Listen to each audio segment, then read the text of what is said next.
اللهم صل على سيدنا ونبينا ومولانا محمد وعلى آله وصحبه أجمعين.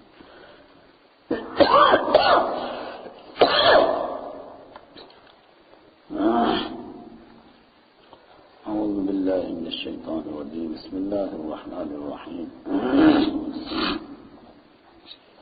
منها خلقناكم وفيها نعيدكم ومنها نخرجكم تارة أخرى.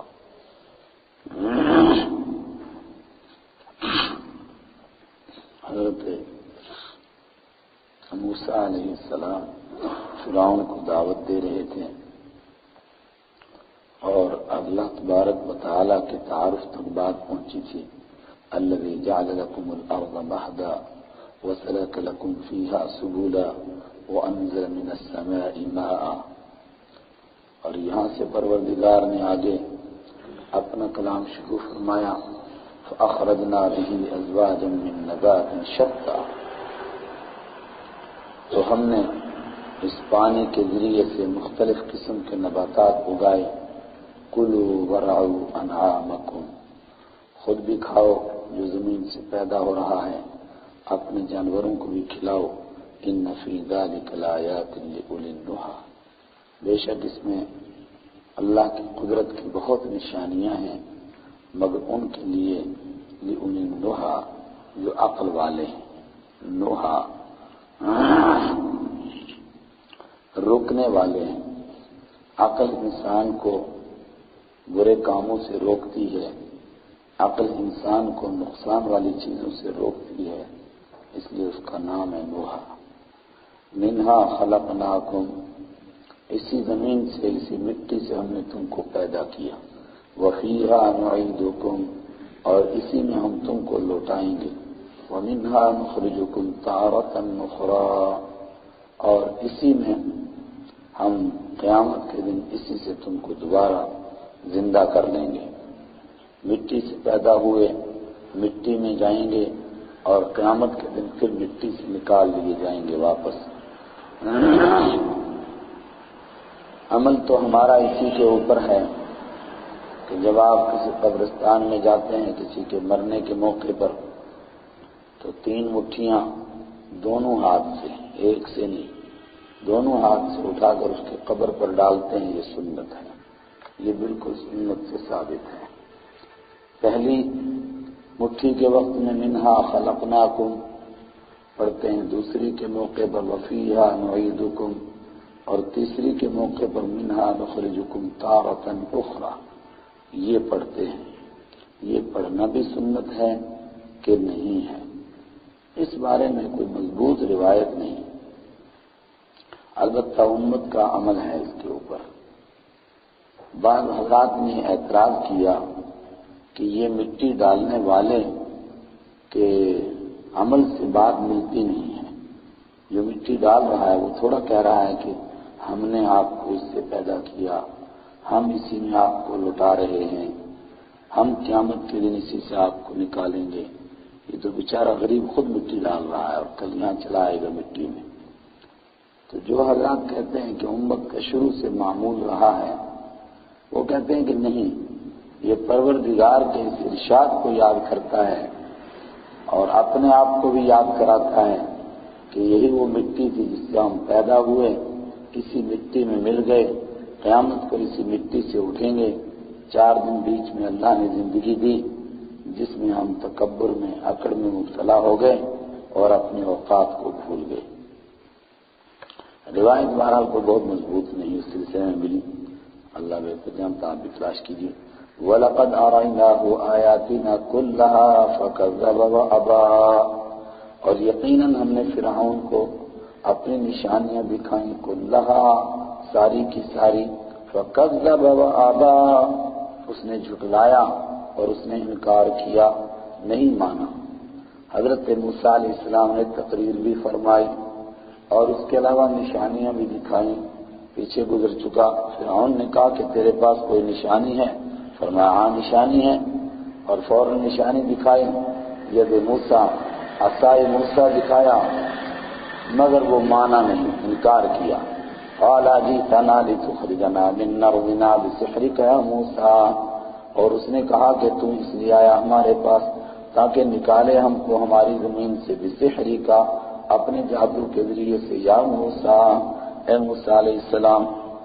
بعض لوگ کہتے ہیں کہ محض یہ سیاسی جملہ تھا اس کا، لوگوں کو بھڑکانے کے لیے تاکہ لوگ میرا ساتھ دیں، ڈر تو اپنی کرسی کا تھا لیکن کہہ رہا تھا کہ ہمیں ہمارے ملک سے نکالنے کے لیے آیا ہے، اس لیے کہ فرعون ایک ذہین آدمی تھا، اس کو معلوم تھا کہ کسی نے آج تک کسی کو جادو کے ذریعے سے ملک سے نہیں نکالا، اور جادو کے ذریعے سے کوئی ملک آج تک فتح نہیں ہوا۔ فَلَنَأْتِيَنَّكَ بِسِحْرٍ مِثْلِهِ، تو ہم لائیں گے تیرے پاس بسحر مثلہ، اس کے جیسا جادو جیسا تیرے پاس ہے، یعنی لاٹھی کا سانپ بنتا ہے، ہم بھی ایسا جادو لائیں گے جہاں لاٹھی کے سانپ بنیں گے۔ فَجْعَلْ بَيْنَنَا وَبَيْنَكَ مَوْعِدًا لَا نُخْلِفُهُ نَحْنُ وَلَا أَنْتَ مَكَانًا سُوًى، فَجْعَلْ، تو مقرر کر، بیننا، ہمارے درمیان اور اپنے درمیان، موعدن، ایک وعدے کا مقرر وقت، لا نخلفہ، نہ ہم اس کی مخالفت کریں، نحن، ہم، ولا انت، اور نہ آپ مخالفت کریں، اور مکانا سوا، اس کو موعدن کے ساتھ جوڑیں آپ۔ فجعل بیننا وبینک موعدن، مقرر کر ہمارے اور اپنے درمیان وعدے کا ایک وقت، مکانا سوا، اور ایک کشادہ اور ہموار جگہ، مکانا سوا، ہموار جگہ بھی مقرر کر، اور ایسی مقرر ہو جائے کہ پھر نہ ہم مخالفت کریں نہ آپ مخالفت کریں۔ قال موعدکم یوم الزینہ وَأَن يُحْشَرَ النَّاسُ ضُحًى، حضرت موسیٰ علیہ السلام نے فرمایا تمہارے وعدے کا وقت تو یوم الزینہ ہے، میلے کا دن، کوئی دن ہوگا ان کے ہاں جس میں میلہ لگتا تھا، ہزاروں لوگ جمع ہوتے تھے، کہا وہی دن ہے، اس دن تم اکٹھے ہو جاؤ۔ وَأَن يُحْشَرَ النَّاسُ ضُحًى، مگر اس میں اہم چیز جو یاد رکھنے کی وہ یہ ہے کہ لوگ جمع ہوں ضحًا، چاشت کے وقت میں، سورج چڑھتے ہی لوگ جمع ہوں، جس میں دور سے چیز بالکل صاف دکھائی دے۔ فَتَوَلَّى فِرْعَوْنُ فَجَمَعَ كَيْدَهُ ثُمَّ أَتَىٰ، فَتَوَلَّى فِرْعَوْنُ، فرعون پیچھے مڑا، فَجَمَعَ كَيْدَهُ، اس نے اپنے تمام داؤ جمع کیے، جتنا کچھ داؤ پیچ کر سکتا تھا سب جمع کیے۔ ثم اتا، پھر فرعون آ گیا، اس کے داؤ کیا تھے؟ اس کے داؤ جادوگر تھے، اس نے جادوگر جمع کیے اور یہی جادو کرنے والے۔ ثم اتا، پھر آ گیا میدان میں، اور فرعون آیا جادوگروں کو لے کر۔ موسیٰ علیہ السلام فرعون کو سمجھا چکے ہیں، دین کی دعوت دے چکے ہیں، اب جادوگروں کو دین کی دعوت دیتے ہیں۔ قال لهم موسى ويلكم لا تفتروا على الله كذبا، قال لهم، کہا ان سے موسیٰ علیہ السلام نے، ویلکم، تمہارے لیے بربادی ہے، تباہی ہے، کیا کر رہے ہو؟ جادو کرنے آئے ہو، اللہ کا مقابلہ کر رہے ہو۔ لا تفتروا علی اللہ، مت بہتان لگاؤ اللہ پر، کذبا، جھوٹا، کیا سوچ رہے ہو؟ فیسحتکم، اسحت یسحت، برباد کرنا، ہلاک کرنا، تو اللہ جس کی وجہ سے تمہیں ہلاک کر دے گا بعذاب، عذاب سے۔ اللہ پر جھوٹا بہتان لگا رہے ہو، اللہ پر جادوگر کیا جھوٹا بہتان لگا رہے تھے؟ اللہ پر بہتان لگا رہے تھے جس چیز کو اللہ نے رسی بنایا، یا اپنے جادو کے ذریعے سے لوگوں کو بیوقوف بنا رہے تھے کہ یہ سانپ ہے، جس کو اللہ نے لاٹھی بنایا یہ جادو کے ذریعے سے ظاہر کر رہے تھے کہ یہ سانپ ہے۔ اللہ پر بہتان لگا رہے تھے کہ اللہ کا دیا ہوا معجزہ جو واقعتاً اژدہا بن جاتا تھا، یہ اس کو جادو کہہ رہے تھے، یہ اللہ کے اوپر بہتان تھا۔ اور یہ چونکہ خود جادوگر تھے، یہ سمجھ سکتے تھے کہ حضرت موسیٰ علیہ السلام کی لاٹھی کا سانپ بننا وہ جادوگری نہیں ہے، وہ معجزہ ہے، وہ اللہ کا دیا ہوا ہے، اور ہم جو کر رہے ہیں یہ جادوگری ہے، اس لیے اللہ پر بہتان لگانا تھا۔ وقد خاب من افترا، اور یقیناً نامراد ہوا وہ جس نے بہتان لگایا اللہ پر، جس نے گھڑی بات اپنی طرف سے اللہ کے خلاف۔ یہ زبردست تقریر ہوئی حضرت موسیٰ علیہ السلام کی، ظاہر لمبی تقریر ہوئی ہوگی، قرآن نے اس کو مختصر بیان کیا۔ مفسرین بیان کرتے ہیں کہ جادوگر پہلے بھی دیکھ چکے تھے اور کچھ شش و پنج میں پڑ گئے تھے. انہوں نے دیکھا کہ موسیٰ علیہ السلام سوتے ہیں تو ان کی لاٹھی اژدہا بن جاتی ہے اور دائیں بائیں گھومتا رہتا ہے اژدہا اور حفاظت کرتا ہے. انہوں نے کہا کہ جادوگر کا جادو تو اتنی دیر چلتا ہے جتنی دیر وہ چف چف کرتا رہے. وہ سویا تو جادو بھی سو گیا، یہ کیا چکر ہے؟ فتنازعوا امرهم، تو جھگڑا پڑ گیا ان کے درمیان ان کے معاملے میں. فتنازعوا، انہوں نے جھگڑا کیا، امرهم، اپنے معاملے میں، بینہم، آپس میں. کچھ کہنے لگے کہ کریں، کچھ کہنے لگے کہ دیکھ نہیں رہے ہو یہ پروردگار کا دیا ہوا معجزہ ہے، برباد ہو جاؤ گے، ہلاک ہو جاؤ گے، مت کرو، خدا کے عذاب کو دعوت مت دو. اختلاف ہوا آپس میں. وَأَسَرُّوا النَّجْوَىٰ، اور انہوں نے چپکے چپکے سرگوشی کی، ایک دوسرے کے کانوں میں باتیں کرنے لگے. کیا باتیں کی کانوں میں؟ جن کو بات سمجھ میں آئی تھی وہ دوسروں کو سمجھانے لگے کہ ایسا مت کرو، ایسا کریں گے تو برباد ہو جائیں گے. مگر پھر انہوں نے کہا قالوا ان هذان لساحران يريدان ان يخرجاكم من ارضكم، پھر انہوں نے کہا کہ نہیں یہ جادوگر ہیں. تو کیا یہ کانوں میں کانا پھونسی کر کے یہی سمجھے تھے وہ کہ یہ دونوں جادوگر ہیں؟ کہتے ہیں کہ کانا پھونسی جو آپس میں کر رہے تھے اس سے تو سمجھے تھے کہ یہ جادو نہیں ہے. لیکن پھر فرعون نے دیکھا کہ شاید جادوگر کمزور پڑ رہے ہیں تو اس نے دھمکیاں دینی شروع کی کہ اچھا نمک میرا کھاتے ہو اور گن کسی اور کا گاتے ہو. تو وہ مجبور ہو گئے جادوگری کرنے پر، اور انہوں نے پھر حضرت موسیٰ علیہ السلام کی طرف سے لوگوں کو یوں بے وقوف بنانا شروع کیا.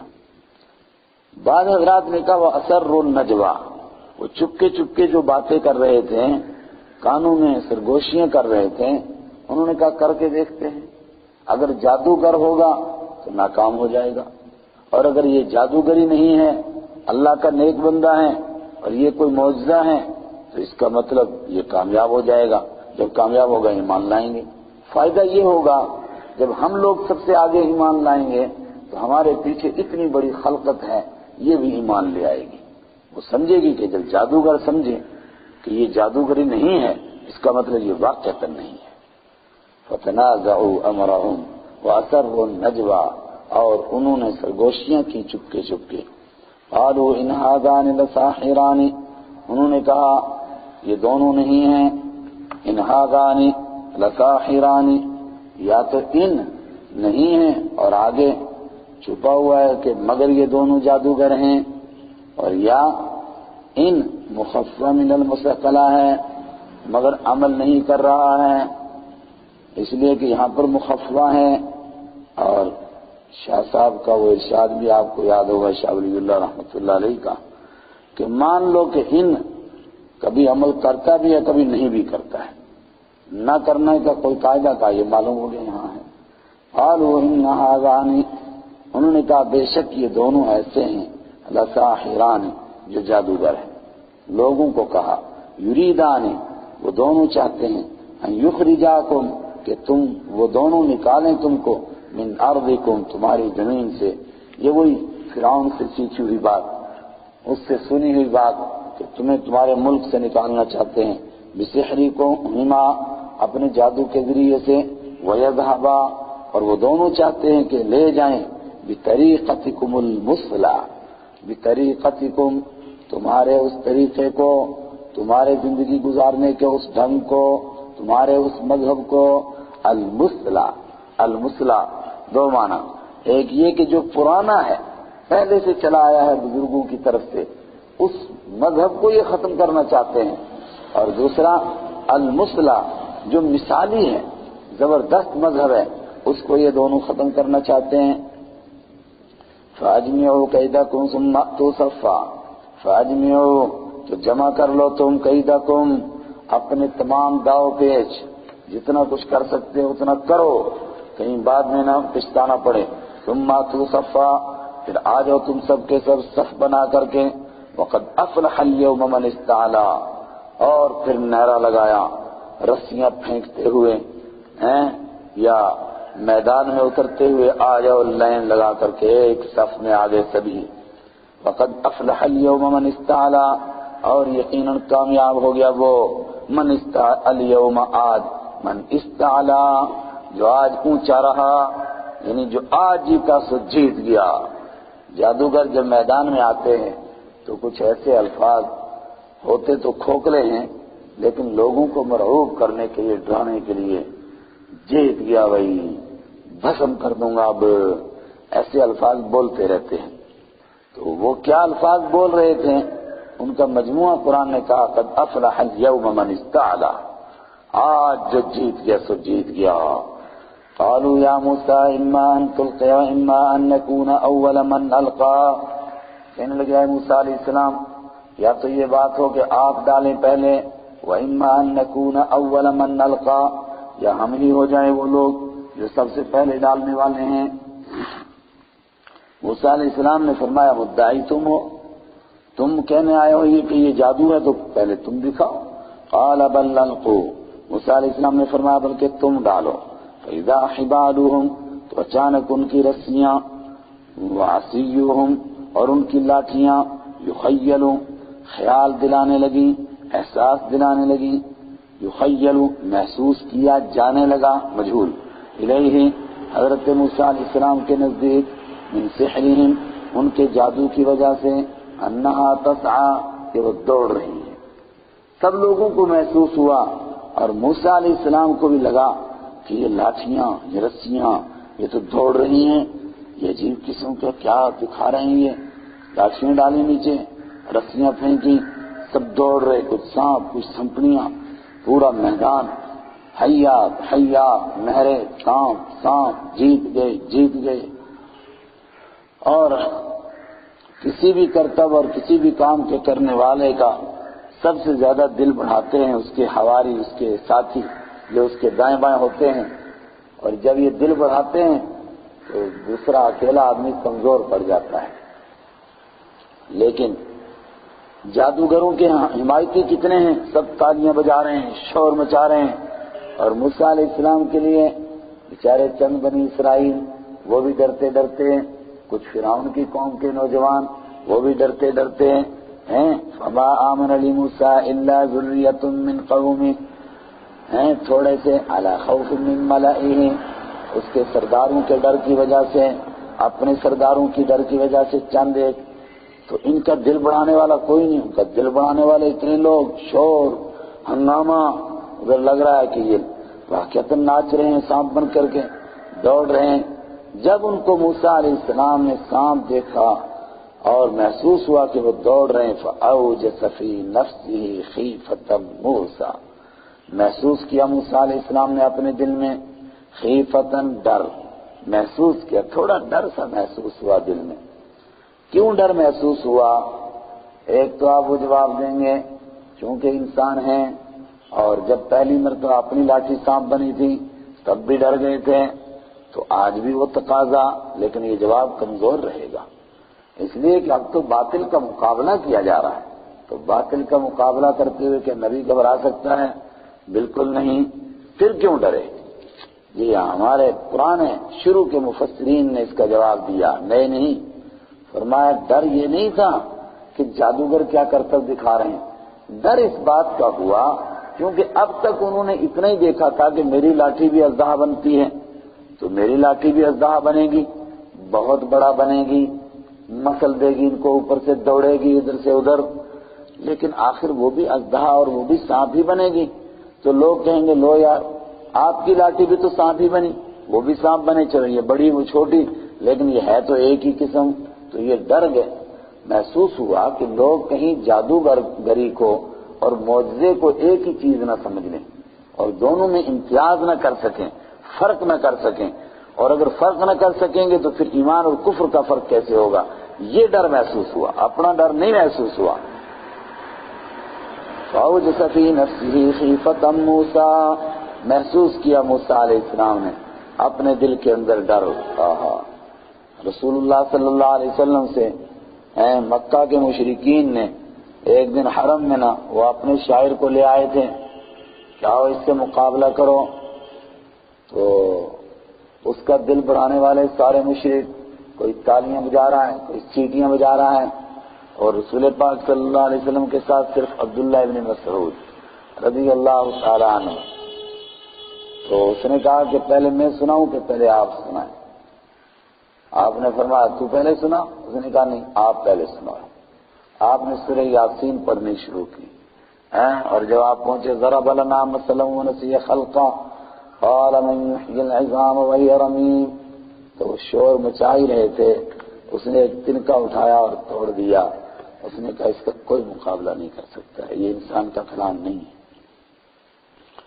قلنا لا تخف انك انت الاعلى، ہم نے کہا لا تخف، ڈر مت، انك انت الاعلى، تو ہی بلند رہے گا۔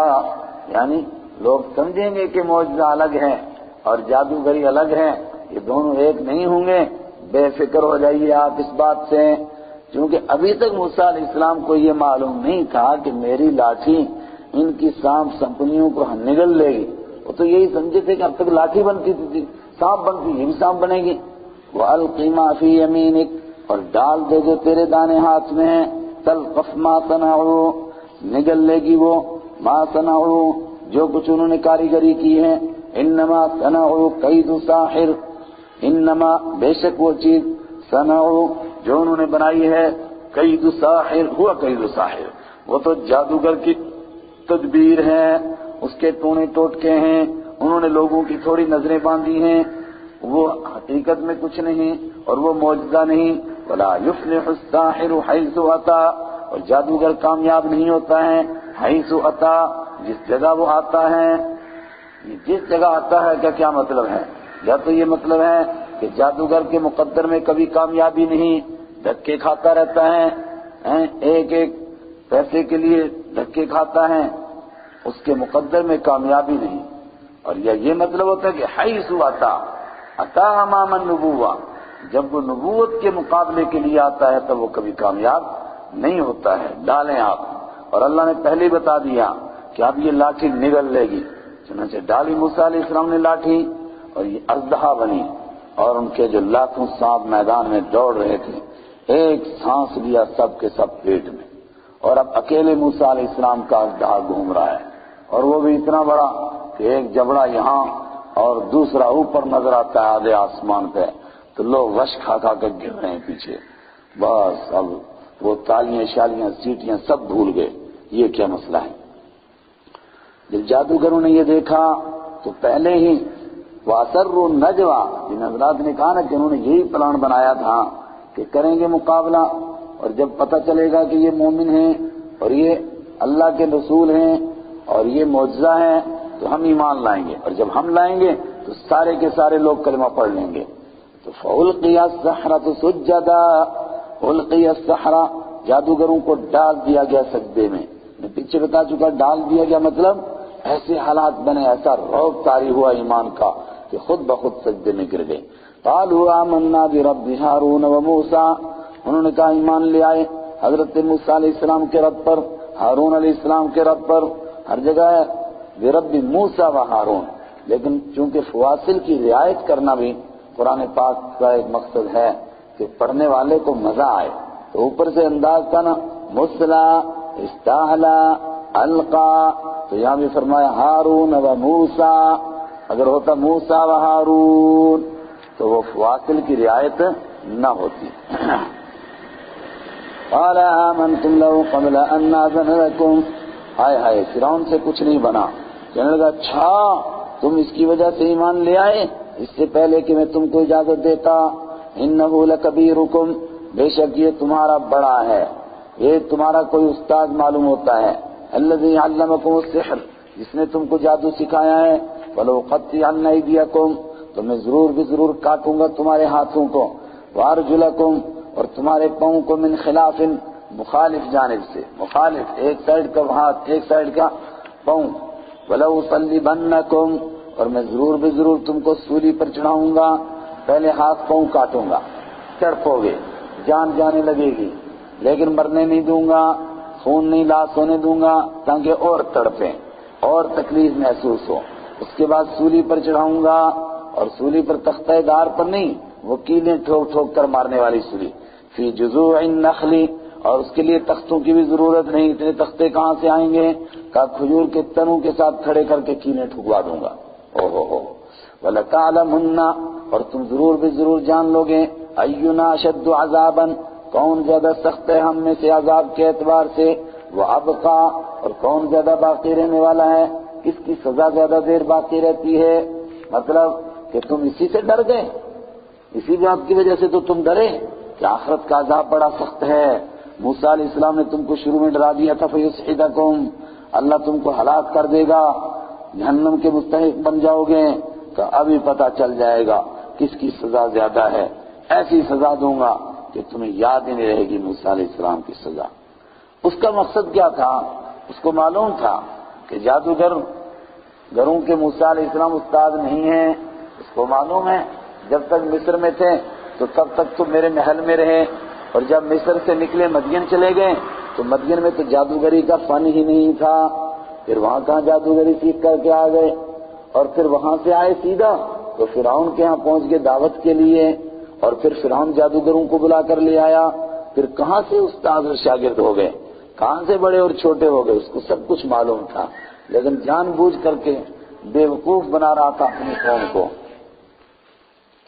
اسی کے جواب میں اس نے کہا پتہ چلے گا زیادہ سخت کس کی سزا ہے۔ اس کے ذہن میں تھا کہ جادوگر ڈریں گے اور دوبارہ سجدے میں پڑ جائیں گے کہ اب ہم ایمان لائے تھے موسیٰ علیہ السلام کے رب پر، اب ایمان لاتے ہیں فرعون پر، اور توبہ توبہ توبہ توبہ بس توبہ کر لیں گے۔ لیکن یہ خاصیت رہی ہے، تاریخ میں آج تک کوئی ایسا واقعہ نہیں آیا، نظر سے گزرا ہے کہ کسی نے سختیوں کی وجہ سے ایمان کو چھوڑ دیا ہو۔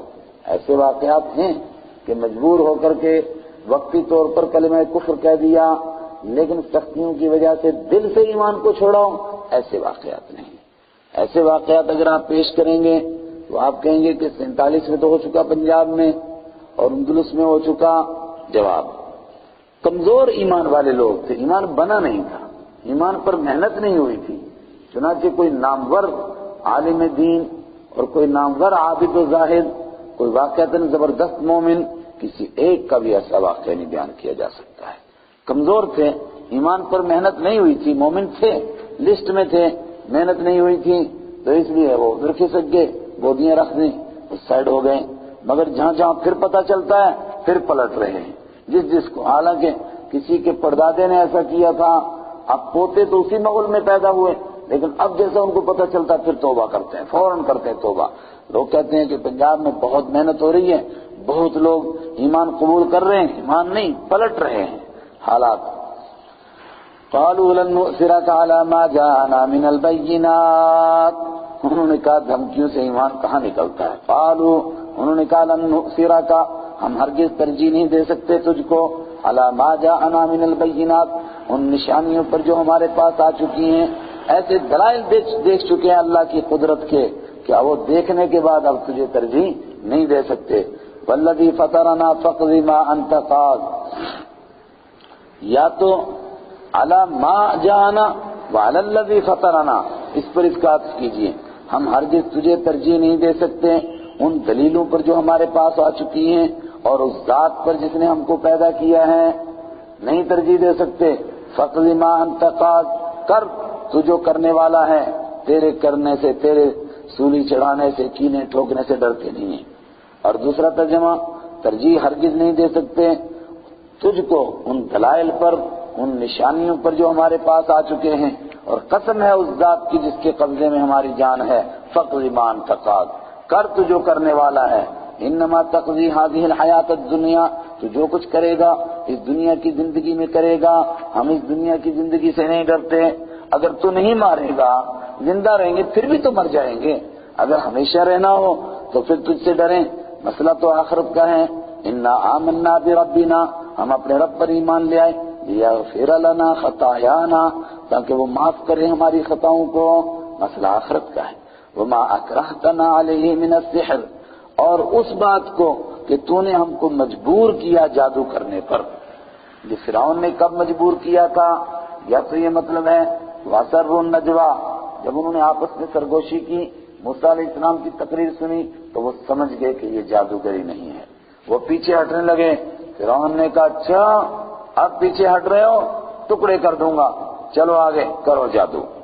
اور بعض حضرات کہتے ہیں کہ نہیں، یہ کہنا چاہتے ہیں کہ تجھے معلوم تھا کہ یہ جادوگری نہیں ہے، مگر تو گھر گھر گیا ہمارے یہاں اور ہمیں بلا کر لایا، بیوقوف بنایا، ہمیں مجبور کیا کہ ہم ان کا مقابلہ کریں، حالانکہ تجھے معلوم ہو چکا تھا کہ یہ جادوگری نہیں ہے۔ وما اکرہتنا علیہ من السحر واللہ خیر وابقا، اور تو کہتا تھا کس کا عذاب زیادہ سخت ہے، کون زیادہ باقی رہنے والا ہے، اللہ ہی بہتر ہے، وابقا، اور وہی باقی رہنے والا ہے۔ انہ من یاتی ربہ مجرما، بے شک بات یہ ہے کہ جو کوئی آئے گا اپنے رب کے پاس جرم کر کے، فإن لہ نار جہنم، بے شک اس کے لیے جہنم ہے، لا يموت فیہا ولا یحیا، نہ مرے گا اس میں نہ زندہ ہوگا۔ ومن یأتیہ مؤمنا، اور جو آئے گا اپنے مالک کے پاس ایمان قبول کر کے، قد عمل الصالحات، اس حال میں کہ اس نے نیک عمل بھی کیے ہوں، فاولئک لهم الدرجات العلی، یہی ہیں وہ لوگ جن کے لیے اونچے درجات ہیں۔ کیا ہیں اونچے درجات؟ جنات عدن، ہمیشہ رہنے کے باغ ہیں، تجری من تحتها الانہار، ان کے نیچے سے نہریں بہتی ہیں، خالدین فیہا، ہمیشہ اس میں رہیں گے، وذالک جزاء من تزکا، اور یہ بدلہ ہے اس کا جس نے پاکی اختیار کی۔ مکہ میں صحابہ کرام کو جادوگروں کے ایمان کی یہ حالات سنا کر کے کیسا ایمان بنایا، اس کا مطلب کیا تھا کہ اگر ہاتھ پاؤں کٹ جائیں تو کٹنے دو، ایمان کا سودا نہیں کرنا، اگر سولی چڑھا دیں، ابو جہل کیلیں ٹھوکتے ٹھوکتے مار جائے تو مر جاؤ، مگر ایمان کا سودا نہیں کرنا۔ ان جادوگروں سے سبق حاصل کرو، کیا سبق حاصل صحابہ کرام نے۔ ابتدائی دور کی صورت ہے نا، تو حضرت سمیہ رضی اللہ تعالی عنہا ایک عورت نے قربانی پیش کی، اگر کوئی مرد پر پیش کرتا اور کوئی بڑا جوان قسم کا تو لوگ کہتے کہ سختی بڑی تھی، مگر بندہ بہت تکڑا تھا، زبردست جوان۔ اللہ نے ایک عورت کو کھڑا کیا اور وہ بھی بوڑھی، اس نے قربانی پیش کی، مکہ کی ساری فرعونیت مل کر اس کو ایمان سے ہٹا نہیں سکی۔ وہ سارے واقعات آپ سامنے رکھے نا کہ دو ٹانگوں کے ساتھ دو اونٹ باندھ دیے، اور پھر ابو جہل تیر لے کر برچھا لے کر کھڑا ہو گیا، اس نے کہا کہ چھوڑ ایمان، اگر چھوڑ دے گی تو مکہ کی ملکہ بنا دوں گا، ورنہ بس ابھی اپنا حشر دیکھ لے۔ انہوں نے فرمایا نہ، نہیں چھوڑ سکتی ہوں۔ وَلَقَدْ أَوْحَيْنَا إِلَى مُوسَىٰ أَنْ أَسْرِ بِعِبَادِي فَاضْرِبْ لَهُمْ طَرِيقًا فِي الْبَحْرِ يَبَسًا لَا تَخَافُ دَرَكًا وَلَا تَخْشَىٰ۔ ایک عرصہ دراز تک دعوت دیتے رہے اللہ کے دین کی حضرت موسیٰ علیہ السلام، آخر میں کیا ہوا جب فرعون نہیں مانا، اس انتہا کو بیان کیا جا رہا ہے۔ وَلَقَدْ أَوْحَيْنَا إِلَى مُوسَىٰ، یقیناً ہم نے وحی کی موسیٰ علیہ السلام کی طرف، أَنْ أَسْرِ بِعِبَادِي، کہ لے جائیے میرے بندوں کو راتوں رات، اسرا یسری، راتوں رات لے جانا، فَاضْرِبْ لَهُمْ طَرِيقًا، اور آپ ان کے لیے راستہ بنائیے، فِي الْبَحْرِ، سمندر میں، یبساً، اس حال میں کہ وہ بالکل خشک ہوگا، لا تخاف درکا ولا تخشا، آپ نہیں ڈریں گے درکن پکڑے جانے سے، ولا تخشا، اور آپ نہیں ڈریں گے یعنی ڈوب جانے سے۔ اس آیت کے ظاہر سے یہی معلوم ہوتا ہے کہ حضرت موسیٰ علیہ السلام کو وحی کر کے مصر میں ہی بتا دیا گیا تھا کہ تمہارے سامنے کوئی سمندر آئے گا، مگر گھبرانا نہیں، وہاں لاٹھی ماریں گے آپ، خشک راستہ نکل آئے گا، اور چنانچہ ویسا ہی ہوا۔ اور بعض حضرات کہتے ہیں کہ نہیں، کلام کو مجمل کیا گیا، اکٹھا کیا گیا ہے، تفصیل اس کے ساتھ کریں جو دوسرے مقام پر آ چکا سورہ شعراء میں 19ویں پارے میں، کہ مصر سے جب نکلے تھے تو یہ سوچ کر نکلے تھے کہ خشک راستے پر چلنا ہے، راستے میں کوئی سمندر نہیں آئے گا، لیکن جب راستے میں چل رہے تھے تو اچانک راستہ بھٹکے اور سامنے بحر قلزم پڑ گیا۔ اب کیا کریں، پیچھے مڑ نہیں سکتے۔ فرعون کو پتا چلا، وہ اپنا لشکر لے کر کے آ گیا، اور پھر جب وہاں پہنچے اور قوم گھبرا گئی تو اسی وقت میں وحی آئی، وَأَوْحَيْنَا إِلَىٰ مُوسَىٰ أَنِ اضْرِب بِّعَصَاكَ الْبَحْرَ، تو وہی آئی کہ لاٹھی ماریے، اور تب خشک راستہ بنا۔ جو کہتے ہیں کہ نہیں یہاں بھی اطلاع ہو گئی تھی تو وہ پھر اس کو دوسری وحی کہیں گے، لیکن ظاہری الفاظ دوسری کے ساتھ زیادہ ہیں۔ یہ پہلے خشکی کے راستے چلے پھر یہاں اجمال ہے۔ فَأَتْبَعَهُمْ فرعون نے پیچھا کیا ان کا، قومہ فَأَتْبَعَهُمْ تو ان کا پیچھا کیا فرعون نے بجنودہ اپنے لشکر کے ساتھ، فَغَشِيَهُمْ مِنَ الْيَمِّ مَا غَشِيَهُمْ تو ڈھانپا ان کو من الیم دریا میں سے، ما غشیہم جس چیز نے ان کو ڈھانپا، اور فرعون نے پیچھا کیا، کیا ہوا؟ دریا نے اپنے پیٹ میں ان کو غرق کر دیا، لیکن اس کو فغشیہم ڈھانپا ان کو دریا میں سے کسی چیز نے ڈھانپ لیا، اس کی ہولناکی بیان کرنے کے لیے مطلق رکھا۔ وَأَضَلَّ فِرْعَوْنُ قَوْمَهُ وَمَا هَدَىٰ آج جب سب کا بیڑا غرق ہوا، سب کو پتہ چل گیا، اضل فرعون نے اپنی قوم کو گمراہ کیا تھا، وما ہدا اور اس نے ان کو سیدھا راستہ نہیں دکھایا تھا، یہ یہاں پہنچ کر پتہ چلا۔ یا بنی اسرائیل اے بنی اسرائیل قد انجیناکم من عدوکم یقیناً ہم نے تم کو نجات دے دی تمہارے دشمن سے، وواعدناکم من جانب الطور الایمن اور ہم نے تمہارے ساتھ وعدہ کیا طور کے دائیں جانب، وَنَزَّلْنَا عَلَيْكُمُ الْمَنَّ وَالسَّلْوَىٰ اور ہم نے اتارا تمہارے اوپر منہ اور سلوہ۔ یہ آج کے بنی اسرائیل کو بتایا جا رہا ہے، یہ دیکھو فرعونیوں سے تمہیں نجات دی اور طور کے دائیں جانب تمہیں تورات عطا فرمائی، وَنَزَّلْنَا عَلَيْكُمُ الْمَنَّ وَالسَّلْوَىٰ اور تم پر منہ اور سلوہ نازل فرمائے، کُلُوا مِن طَیِّبَاتِ مَا رَزَقْنَاکُمْ کھاؤ ان پاک چیزوں میں سے، مَا رَزَقْنَاکُمْ جو ہم تم کو روزی دے رہے ہیں، وَلَا تَطْغَوْا فِيهِ اور اس میں حد سے تجاوز نہ کرو، اس میں حد سے نہ بڑھو، فَيَحِلَّ عَلَيْكُمْ غَضَبِي تو اتر آئے گا تمہارے اوپر میرا غصہ، وَمَن يَغْلِظْ عَلَيْهِ غَضَبِي اور جس پر اترے میرا غصہ، فَقَدْ هَوَىٰ وہ تو اوپر سے نیچے گرا، ہوا وہ گر گیا، وہ برباد ہو گیا جس پر میرا غصہ اترا۔ وَإِنِّي لَغَفَّارٌ لِمَن تَابَ وَآمَنَ وَعَمِلَ صَالِحًا ثُمَّ اهْتَدَىٰ اور اگر کسی سے غلطی ہو جائے اور پھر وہ توبہ کر لے اور میں اس کو اللہ معاف کرے گا۔ وَإِنِّي لَغَفَّارٌ اور میں ضرور بھی ضرور بخشنے والا ہوں، لمن تاب جس نے توبہ کی، وآمن اور ایمان لایا، وعمل صالحا اور جس نے نیک عمل کیا، ثم اهتدى پھر اس نے ہدایت اختیار کی اور ہدایت پر چل پڑا۔ یہ ارشاد بنی اسرائیل کو بعد میں فرمایا گیا جب پار ہو گئے، لیکن بنی اسرائیل پھر غلطیوں میں مبتلا ہوئے، احسان جتلایا، دیکھو کتنا بڑا کرم کیا پروردگار نے تمہارے اوپر۔ وما عجلک عن قومک یا موسیٰ موسیٰ علیہ السلام چل پڑے طور پہاڑ پر تورات لینے کے لیے۔ پہلے پروردگار نے 30 راتوں کا حکم فرمایا، پھر 10 راتیں اس میں اور ملائیں، کل کتنی ہو گئی؟ 40 راتیں، اور یہ اہم مقام ہے، اس کو غور سے دیکھیے۔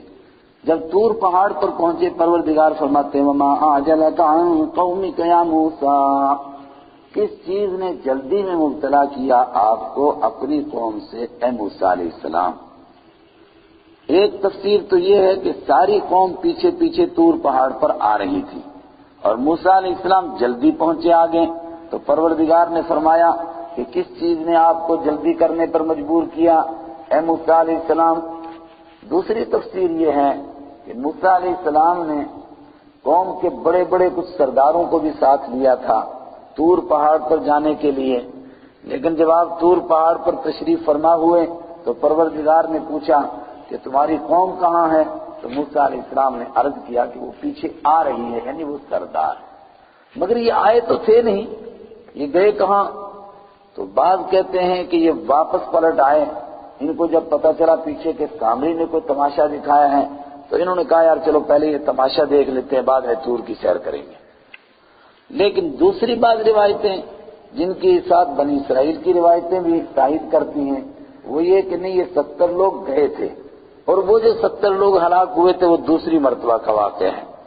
یہ گئے تھے اور موسیٰ علیہ السلام کے ساتھ واپس آ رہے تھے، جب موسیٰ علیہ السلام تو تورات لے کر واپس لوٹے تو یہ 70 لوگ، 70 نہیں، یہ بڑے سردار کتنے تھے ان کی تعداد نہیں، یہ واپس لوٹے موسیٰ علیہ السلام کے ساتھ، اور جب قریب پہنچے اور شور اور ہنگامہ سنا تو انہوں نے عرض کیا تھا موسیٰ علیہ السلام سے کہ لگتا ہے کہ کوئی بڑا فتنہ ہو گیا ہے، کوئی مسئلہ کھڑا ہو گیا ہے پیچھے۔ وما عجلک عن قومک، اب یہ ساری روایتیں سامنے رکھیے آپ، اور کس چیز نے جلدی کروائی آپ سے موسیٰ علیہ السلام اپنی قوم سے؟ قال هم اولائی علی اثری، موسیٰ علیہ السلام نے عرض کیا وہ سب کے سب علی اثری، میرے نقش قدم پر آ رہے ہیں، واجلت الیک ربی لترضی، اور قرآن پاک کے ظاہری الفاظ پہلی بات کا ساتھ دیتے ہیں کہ ساری قوم ہے، اور موسیٰ علیہ السلام کا یہ عرض کرنا ہم اولائی علی اثری، وہ میرے نقش قدم پر ہیں، میرے راستے پر ہیں دین کے اعتبار سے بھی، اور میرے پیچھے پیچھے آ رہے ہیں دنیا کے اعتبار سے بھی۔ وَعَجِلْتُ إِلَيْكَ رَبِّ لِتَرْضَىٰ، اور میں نے تیرے طرف آنے میں جلدی کی، لِتَرْضَىٰ، تاکہ تو راضی ہو جائے، جلدی پہنچوں تاکہ تیری رضا حاصل ہو جائے۔ قَالَ فَإِنَّا قَدْ فَتَنَّا قَوْمَكَ مِن بَعْدِكَ وَأَضَلَّهُمُ السَّامِرِيُّ، پروردگار نے فرمایا فَإِنَّا قَدْ فَتَنَّا، تو یقیناً ہم نے آزمائش میں ڈال دیا، قومک، تیری قوم کو، من بعدک، تیرے بعد۔ ہم نے کیسے آزمائش میں ڈالا؟ فرمایا ہم نے اس طرح آزمائش میں ڈالا کہ سامری کو یہ سب کچھ کرنے کا موقع دیا، سامری نے یہ کام کیا، کیا دیکھنے کے لیے کہ دیکھیں ایمان پر کون قائم رہتا ہے اور پھسلتا کون ہے۔ فَإِنَّا قَدْ فَتَنَّا قَوْمَكَ، تو بے شک ہم نے فتنے میں مبتلا کر دیے تیری قوم کو تیرے بعد، وَأَضَلَّهُمُ السَّامِرِيُّ، اور گمراہ کر دیا ان کو سامری نے۔ یہ بات کب فرمائی پروردگار نے؟ تورات دینے کے بعد، سورہ اعراف میں ہم پڑھ چکے۔ فَرَجَعَ مُوسَىٰ إِلَىٰ قَوْمِهِ، لوٹے موسیٰ علیہ السلام اپنی قوم کی طرف، غضبانا، غصے میں بھرے ہوئے، اسفاً، افسوس کرتے ہوئے، ہائے ہائے افسوس، جس پروردگار نے سمندر کراس کروایا، فرعون کے چنگل سے چھڑوایا، جس پروردگار نے منّ و سلویٰ نازل کیا، جس نے بادلوں کا سایہ عطا کیا، اس کو چھوڑا اور بشروں کو پوجا کرنے لگ گئے۔ قال یا قوم الم یعدکم ربکم وعدا حسنا، پہلی تقریر، فرمایا او میری قوم، الم یعدکم، کیا تم سے وعدہ نہیں کیا تھا تمہارے رب نے، وعدا حسنا، اچھا وعدہ؟ اچھا وعدہ کیا تھا؟ کہ تم میرے دین پر قائم رہو۔ موسیٰ علیہ السلام سے اللہ نے وعدہ کیا کہ میں تورات عطا کروں گا جس میں زندگی کا نظام بتایا جائے گا کہ اللہ کی مرضی حاصل کرنے کے لیے زندگی کیسے گزارنی ہے۔ اَفَطَالَ عَلَيْكُمُ الْعَهْدُ، تو کیا لمبی ہو گئی تھی مدت تم پر؟ زمانہ لمبا ہو گیا تھا، 40 ہی دن تو بیتے تھے، 40 دن تک صبر نہیں کر سکے؟ أَمْ أَرَدتُّمْ أَنْ يَحِلَّ عَلَيْكُمْ غَضَبٌ مِّن رَّبِّكُمْ، یا تم نے ارادہ کر لیا تھا کہ تم پر غضب نازل ہو جائے تمہارے رب کی طرف سے، فَأَخْلَفْتُمْ مَوْعِدِي، تو تم نے اسی وجہ سے میرے وعدے کی مخالفت کی۔ وعدہ کیا تھا کہ ہارون علیہ السلام کو اپنا نائب بنا کر کے تشریف لے گئے اور ان سے وعدہ لیا کہ تم دین پر قائم رہنا، ہٹنا نہیں، دین چھوڑنا نہیں۔ فَأَخْلَفْتُمْ مَوْعِدِي، قَالُوا مَا أَخْلَفْنَا مَوْعِدَكَ بِمَلْكِنَا، انہوں نے کہا ما اخلفنا، ہم نے مخالفت نہیں کی، موعدہ کا، آپ کے وعدے کی، بملکنا، اپنے اختیار سے، اپنی قدرت سے، اپنی سوچ سے۔ ہوا کیا؟ کہنے لگے بس کچھ حالات ایسے پیش آئے کہ ہمیں بھی نہیں سمجھ میں آیا کہ ہم کیا کر رہے ہیں، بس ہمیں لگا کہ بچڑا ہی سب کچھ دیتا ہے تو ہم گر گئے بچڑے پر۔ بس کوئی ایسی تقریر کی سامری نے کہ بس سب کے سب محو ہو گئے اسی کی تقریر میں۔ وَلَكِنَّا حُمِّلْنَا أَوْزَارًا مِّن زِينَةِ الْقَوْمِ، لیکن ہوا یہ تھا، وَلَكِنَّا، لیکن ہم ایسے لوگ تھے، حُمِّلْنَا، ہم پر لادا گیا تھا، أَوْزَارًا مِّن زِينَةِ الْقَوْمِ، قوم کے زیور میں سے بوجھ لادے گئے تھے ہم پر، قوم کے زیور میں سے بوجھ۔ اپنی قوم ہو نہیں سکتی، کیونکہ اگر اپنی قوم کے زیور تھے تو اپنی قوم کے زیور تو آدمی ضرورت کے طور پر پہنتا ہے، وہ تو لدنے کی کوئی بات نہیں ہے۔ پھر ہم پر لادے گئے تھے قوم کے زیور، یہ کس قوم کے زیور لادے گئے تھے؟ تقریباً تمام مفسرین کا اس پر اتفاق ہے کہ اشارہ ہے فرعون کی قوم کے زیور لادے گئے تھے۔ فرعون کی قوم کے زیور کیسے ان کو اوپر لدے ہوئے تھے؟ تھوڑے سے حضرات سمجھے کہ 100 میں سے 1-2 ایسے ہیں جو کہتے ہیں کہ اصل میں جب فرعون کا لشکر غرق ہوا، اس کے خالی لشکر ہی نہیں، پوری قوم اس کی آ رہی تھی، جب وہ غرق ہو گئے تو پروردگار نے دریا میں سے ان کے جو زیورات تھے وہ بھی غرق ہوئے تھے، تو ان کو کنارے لگا دیا جو انہوں نے مال غنیمت کے طور پر اٹھائے، مگر تھوڑے لوگ ہی یہ۔ زیادہ حضرات کہتے ہیں کہ نہیں، انہوں نے فرعونیوں سے زیور لیے تھے پہننے کے لیے عاریت کے طور پر۔ اور کیوں لیے تھے؟ اس لیے لیے تھے کہ یہ مصر چھوڑنے کا ارادہ کر رہے تھے، تو رات کو جو مصر چھوڑنے کی تیاری میں شور ہنگامہ ہوگا تو اس سے لوگوں کو کیسے مطمئن کریں کہ کوئی بڑا مسئلہ نہیں پیش آ رہا۔ انہوں نے ان کو مطمئن کیا کہ ہمارا ایک مذہبی تہوار آ رہا ہے اور کوئی نہ کوئی مذہبی تہوار ہوگا بھی۔ کیوں؟ اس لیے کہ زمانہ دراز سے یہ مصر میں رہ رہے تھے، تو جن لوگوں کے ساتھ رہ رہے تھے ان کو پتہ ہے ان کے مذہبی تہوار کب کب آتے ہیں۔ ہم آج کہیں کسی غیر ایمان والے کو کہ کل ہماری عید ہے، تو کوئی بھی جموں کا ہندو بھی نہیں مانے گا، وہ کہے گا کل تمہاری عید ہے، ابھی تو 16واں روزہ ہے، کل کون سی عید ہو جائے گی تمہاری؟ ان کو بھی پتہ ہے، ان کے ساتھ رہتے ہیں۔ کوئی نہ کوئی مذہبی تہوار ان کا ہوگا جس کا انہوں نے ان سے بہانہ کیا کہ آپ ہمیں زیورات دے دو پہننے کے لیے، ہم یہ مذہبی تہوار منائیں گے اور شام کو واپس کر دیں گے۔ یہ زیورات تھے، لیکن جب یہ لے کر کے بحر قلزم سے پار ہو گئے تو اب فکر یہ پڑی کہ دوسروں کے زیور، اور وہ قوم ہلاک ہو چکی ہے، ڈوب چکی ہے، ان زیوروں کا کریں کیا؟ یہ تھے وہ زیور، ہم ملنا اوزارا من زینت القوم، ہم پر لاتے گئے تھے قوم کے زیورات میں سے کچھ۔ لیکن اس سے چند باتیں، اگر یہ روایت درست ہے تو ایک زبردست بات یہ سمجھ میں آتی ہے کہ اخلاقی کردار میں وہ لوگ ہم سے بڑے آگے تھے۔ آج جن لوگوں سے ہمارا جھگڑا ہو، جن کے ساتھ ہمارے مذہبی اختلافات ہوں، کیا ہم امید کرتے ہیں کہ ان سے مانگ کر کے زیور لے لیں گے؟ اور زیور بھی اتنے کہ جو اٹھائے نہ جائیں، ہم ملنا، ہم پر لادے گئے ہیں اتنے زیادہ زیور۔ لیکن معلوم ہوتا ہے کہ اس وقت میں اخلاقی قدریں تھیں، اور رحمت عالم صلی اللہ علیہ وسلم جب تشریف لائے تھے تب بھی اخلاقی قدریں تھیں۔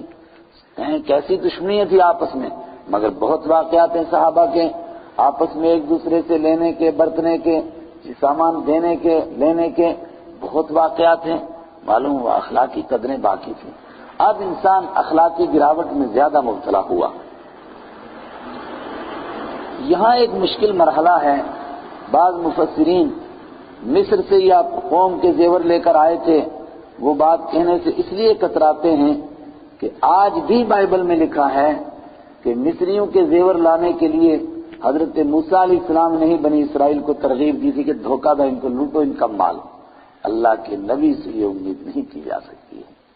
البتہ ہاں، یہودیوں کے منہ پر آپ اچھا جوتا لگا سکتے ہیں کہ بے شرمو، ایک طرف تمہارا دین ہے کہ نعوذ باللہ تمہارے کہنے کے مطابق تمہارے بزرگ بھی ترغیب دے رہے تھے تمہیں کہ چوریاں کرو اور دھوکہ شوکہ دے کر کے لو ان کا مال، اور دوسری طرف یہ دیکھو اللہ کا دین کہ اللہ کے حبیب صلی اللہ علیہ وسلم نے اپنے بھائی حضرت علی کی جان خطرے میں ڈال دی صرف اس لیے کہ مکہ والوں کی کوئی امانت ہمارے پاس باقی نہ رہ جائے۔ دیکھو کیا تفاوت ہے۔ لیکن یہ بات درست نہیں ہے، جس طرح بائبل میں اور گھڑی ہوئی باتیں ہیں، اور یہاں بھی معلوم ہوا کہ یہ بہت بڑی گھڑی ہوئی بات ہے، یہ بھی گھڑی ہوئی بات ہے۔ حضرت موسیٰ علیہ السلام نے ایسا نہیں کیا تھا، بنی اسرائیل نے یہ اپنے طور پر کیا تھا ان کو مطمئن کرنے کے لیے کہ کہیں خامخواہ ان کو شبہ نہ ہو جائے۔ ہوا کیا خیر پھر؟ فقذفناها، تو ہم نے وہ زیور پھینک دیے۔ کیوں پھینکے؟ دو روایتیں ہیں۔ ایک روایت تو یہ ہے کہ سامری کھڑا ہو گیا زبردست مقرر بن کے، اور اس نے کہا کہ یہ دوسروں کا سامان اور عاریت پر لیا ہوا، قوم تو مر گئی ہے، یہ ضرور کوئی تباہی لائے گا، اٹھاؤ پھینکو یہ سارا مال۔ تو اس کی تقریر سے لوگ متاثر ہوئے اور لوگوں نے زیور اتار کر پھینک دیے۔ اور دوسرے حضرات کہتے ہیں، اور ہمارے مفسرین نے یہ روایت زیادہ مضبوطی سے نقل کی کہ اصل میں ترغیب حضرت ہارون علیہ السلام نے دی تھی۔ لوگوں نے ان سے پوچھا کہ اب کیا کریں، تو انہوں نے فرمایا کہ ایسا کرو، ایک کھڈے میں جمع کرو سارا، اور سب کو آگ لگا کر کے ایک ہی ڈلی بنا دیتے ہیں۔ جب موسیٰ علیہ السلام واپس تشریف لائیں گے تو موسیٰ علیہ السلام سے پوچھ لیں گے کہ اس زیور کا کیا کرنا ہے، جس قوم کا تھا وہ قوم تو مر چکی ہے۔ خیر فقذفناها، تو ہم نے وہ پھینکا۔ فكذلك القى السامري، تو اسی طریقے سے القى السامري، سامری نے بھی ڈال دیا، جو اس کے پاس زیور تھا وہ بھی ڈال دیا، اور کچھ اور بلا بھی ڈالی جس کے لیے آگے کہے گا وہ. فَأَخْرَجَ لَهُمْ عِجْلًا فَأَخْرَجَ تو نکالا سامری نے لہم ان کے لیے عجلاً ایک بچڑا. اس نے آگ تو لگا دی تھی حضرت ہارون نے، اس نے دیکھا پگھل گیا ہے، پگھلے ہوئے سونے کا فٹافٹ اس نے ایک بچڑا بنایا. کیسا بچڑا؟ جسداً جو محض ایک ڈھانچہ تھا، جسداً ایک دھڑ تھا، اس میں زندگی نہیں تھی. عبداللہ ابن عباس رضی اللہ تعالیٰ عنہ کی میں نے تلاش کی صبح مظہری میں اور ابن کثیر میں نہیں ملی، لیکن میں نے کہیں سے فیض المنان میں روایت نقل کی ہے کہ وہ قسم کھا کر فرماتے تھے کہ زندگی نہیں تھی اس میں، جسداً زندگی نہیں، ایک ڈھانچہ کھڑا ہوا تھا. البتہ بھیں بھیں کی اس میں سے آواز کیوں آتی تھی؟ اس کی دو روایتیں. لہو خوار اس کے میں بھیں بھیں کرنے کی آواز آتی تھی. فقالوا هذا الہکم و الہ موسیٰ تو انہوں نے کہا کہ یہ بچڑا تمہارا خدا بھی ہے اور موسیٰ علیہ السلام کا خدا بھی ہے. فنسیا موسیٰ علیہ السلام بھول گئے. سامری کون تھا؟ آگے نیچے آئے گی بات وہ بتائیں گے. افلا يرون الا يرجع اليهم قولا ولا يملك لهم ضرا ولا نفعا، کیا وہ دیکھتے نہیں تھے اس بات کو؟ اللہ یرجع، جی ہاں، عمل نہیں کر رہا ہے. پڑھ چکے آپ کیوں نہیں عمل کرتا ہے؟ اللہ یرجع، کیا انہوں نے اتنا بھی نہیں دیکھا، اتنی بھی وہ نہیں سوچتے تھے؟ اللہ یرجع الیہم قولا کہ وہ نہیں لوٹاتا ہے ان کی طرف بات. اور جو خدا بنے اس کے لیے ضروری ہے کہ وہ کم سے کم بات کا جواب تو دے. جب یہ اس سے مانگیں کہ بچڑے صاحب ہم کو بچے دے تو وہ کہے کہ دوں گا کہ نہیں دوں گا. جب اس سے کوئی مانگے کہ بچڑے صاحب میری تکلیف دور کر تو بچڑا صاحب جواب دے، مگر وہ تو جواب کچھ نہیں دے رہا تھا، اس میں تو خالی بیں بیں ایک ہی بات آ رہی تھی. وَلَا يَمْلِكُ لَهُمْ ضَرًّا وَلَا نَفْعًا، اور کیا انہوں نے اس پر بھی غور نہیں کیا کہ وہ مالک نہیں تھا ان کے لیے نہ نفع دینے کا نہ نقصان دینے کا. وَلَقَدْ قَالَ لَهُمْ هَارُونُ مِن قَبْلُ يَا قَوْمِ إِنَّمَا فُتِنْتُمْ بِهِ، اور یقیناً کہا تھا ان سے حضرت ہارون علیہ السلام نے اس سے پہلے، یا قوم، اے میری قوم، انما فتنتم بہ، بے شک تمہاری آزمائش کی گئی ہے اس بچڑے کے ذریعے سے. ایک ایسے حالات پیش آئے ہیں اور پروردگار کی طرف سے ایسے حالات پیش آ گئے، سامری کو ایسا کرنے کی اللہ نے طاقت دے دی ہے جس کے ذریعے سے تم کو آزمایا جا رہا ہے. تم مت ایسا کرو، اس کی پوجا مت کرو. وَإِنَّ رَبَّكُمُ الرَّحْمَٰنُ، اور بے شک تمہارا رب تو اللہ رحمان ہے. فَاتَّبِعُونِي، تم میری پیروی کرو، میرے پیچھے چلو، سامری کے پیچھے مت چلو. وَأَطِيعُوا أَمْرِي، اور میرا حکم مانو. یہ بات قرآن کریم نے وَلَقَدْ قَالَ لَهُمْ هَارُونَ، یقیناً کہا تھا حضرت ہارون نے. یہ بات کہنے کی کیوں ضرورت پیش آئی قرآن کریم کو؟ اس لیے کہ یہودیوں نے یہ بات مشہور کی تھی کہ نعوذ باللہ حضرت ہارون علیہ السلام بھی مبتلا ہو گئے تھے بچڑے کی پوجا میں. آج کی بائبل میں بھی یہ کوئی بات کلیئر نہیں ہے، بلکہ زیادہ یہی ملتا ہے کہ حضرت ہارون بھی گویا ترغیب دے دے، ٹھیک ہے چلنے دو. قرآن نے کہا، پاک نے کہا جھوٹی روایت گھڑی ہے، اللہ کے نبی ایسا نہیں کر سکتے. انہوں نے کہا تھا مت ایسا کرو، اور قوم نے جواب دیا تھا قالوا لن نبرح علیہ عاکفین، انہوں نے کہا ہم ہرگز نہیں ٹلیں گے، علیہ عاکفین، اس پر جمے رہیں گے، اعتکاف کیے رہیں گے، مجاور بنے رہیں گے اس کے، حتی یرجع الینا موسیٰ، یہاں تک کہ لوٹ کر آئے ہمارے پاس موسیٰ علیہ السلام. قرون اولیٰ کے اندر، صحابہ کے زمانہ میں، تابعین کے زمانے میں، کسی دور میں بھی قبروں کے اوپر مجاور بننے کا کوئی واقعہ ہو بالکل نہیں ملتا ہے. کسی کی قبر کے اوپر کچھ لوگ مجاور بن کے بیٹھ گئے ہوں اور وہیں رہتے ہوں اور اٹھتے نہ ہوں، اور ان کا یہی ذریعہ معاش ہو کہ باہر سے کچھ چڑھاوے آئیں اور وہ کھا لیں. یہ بات کم سے کم رحمت عالم صلی اللہ علیہ وسلم سے لے کر 900 سال تک نہیں ملتی ہے. مگر اس کے بعد ایسا رواج پڑا کہ کوئی شہر خالی نہیں مجاوروں سے. عاکفین، جمے رہیں گے اس کے اوپر. لگتا ہے یہ وہیں سے مل گیا ان کو یہ روایت. حتی یرجع الینا موسیٰ، یہاں تک کہ موسیٰ علیہ السلام لوٹ کر ہمارے پاس آئیں. قال یا ہارون ما منعک اذ رأیتہم ضلوا، موسیٰ علیہ السلام تشریف لائے. ایک تقریر تو وہ فرمائی قوم کے سامنے، ما فاخلفتم موعدی، دوسری تقریر اپنے بھائی کو سنا رہے ہیں. یا ہارون، او ہارون علیہ السلام، ما منعک، کس چیز نے روکا تھا آپ کو؟ اذ رأیتہم، جب آپ نے ان کو دیکھا، ضلوا، کہ وہ گمراہ ہو رہے ہیں، اللہ تتبعنی، کہ آپ نے میری پیروی نہیں کی۔ کس چیز نے روکا تھا میری پیروی کرنے سے؟ لا زائد ہے۔ پیروی کرنے کا مطلب کہ جو میں نے کہا تھا کہ توحید کی دعوت دیتے رہنا، کس چیز نے آپ کو منع کیا؟ تو توحید کی دعوت تو وہ دے رہے تھے مگر قوم نے مانا نہیں۔ مگر موسیٰ علیہ السلام عالم الغیب نہیں تھے۔ اگر عالم الغیب ہوتے تو پتہ ہوتا کہ میرے بھائی نے بہت دعوت دی تھی لیکن یہ کمبخت مانے نہیں، لیکن عالم الغیب نہیں تھے، اس لیے فرماتے ہیں کس چیز نے روکا تجھ کو کہ تو نے میری بات نہیں مانی، میری پیروی نہیں کی۔ اور اس کا یہ ترجمہ بھی ہو سکتا ہے اور کیا گیا، اور بڑوں سے یہ ترجمہ منقول ہے کیا کہ کس چیز نے تجھے روکا تھا؟ جب یہ گمراہ ہو گئے تھے تو میرے پیچھے طور پہاڑ پر کیوں نہیں آ گیا؟ وہاں آ کر کے مجھے اطلاع دیتا۔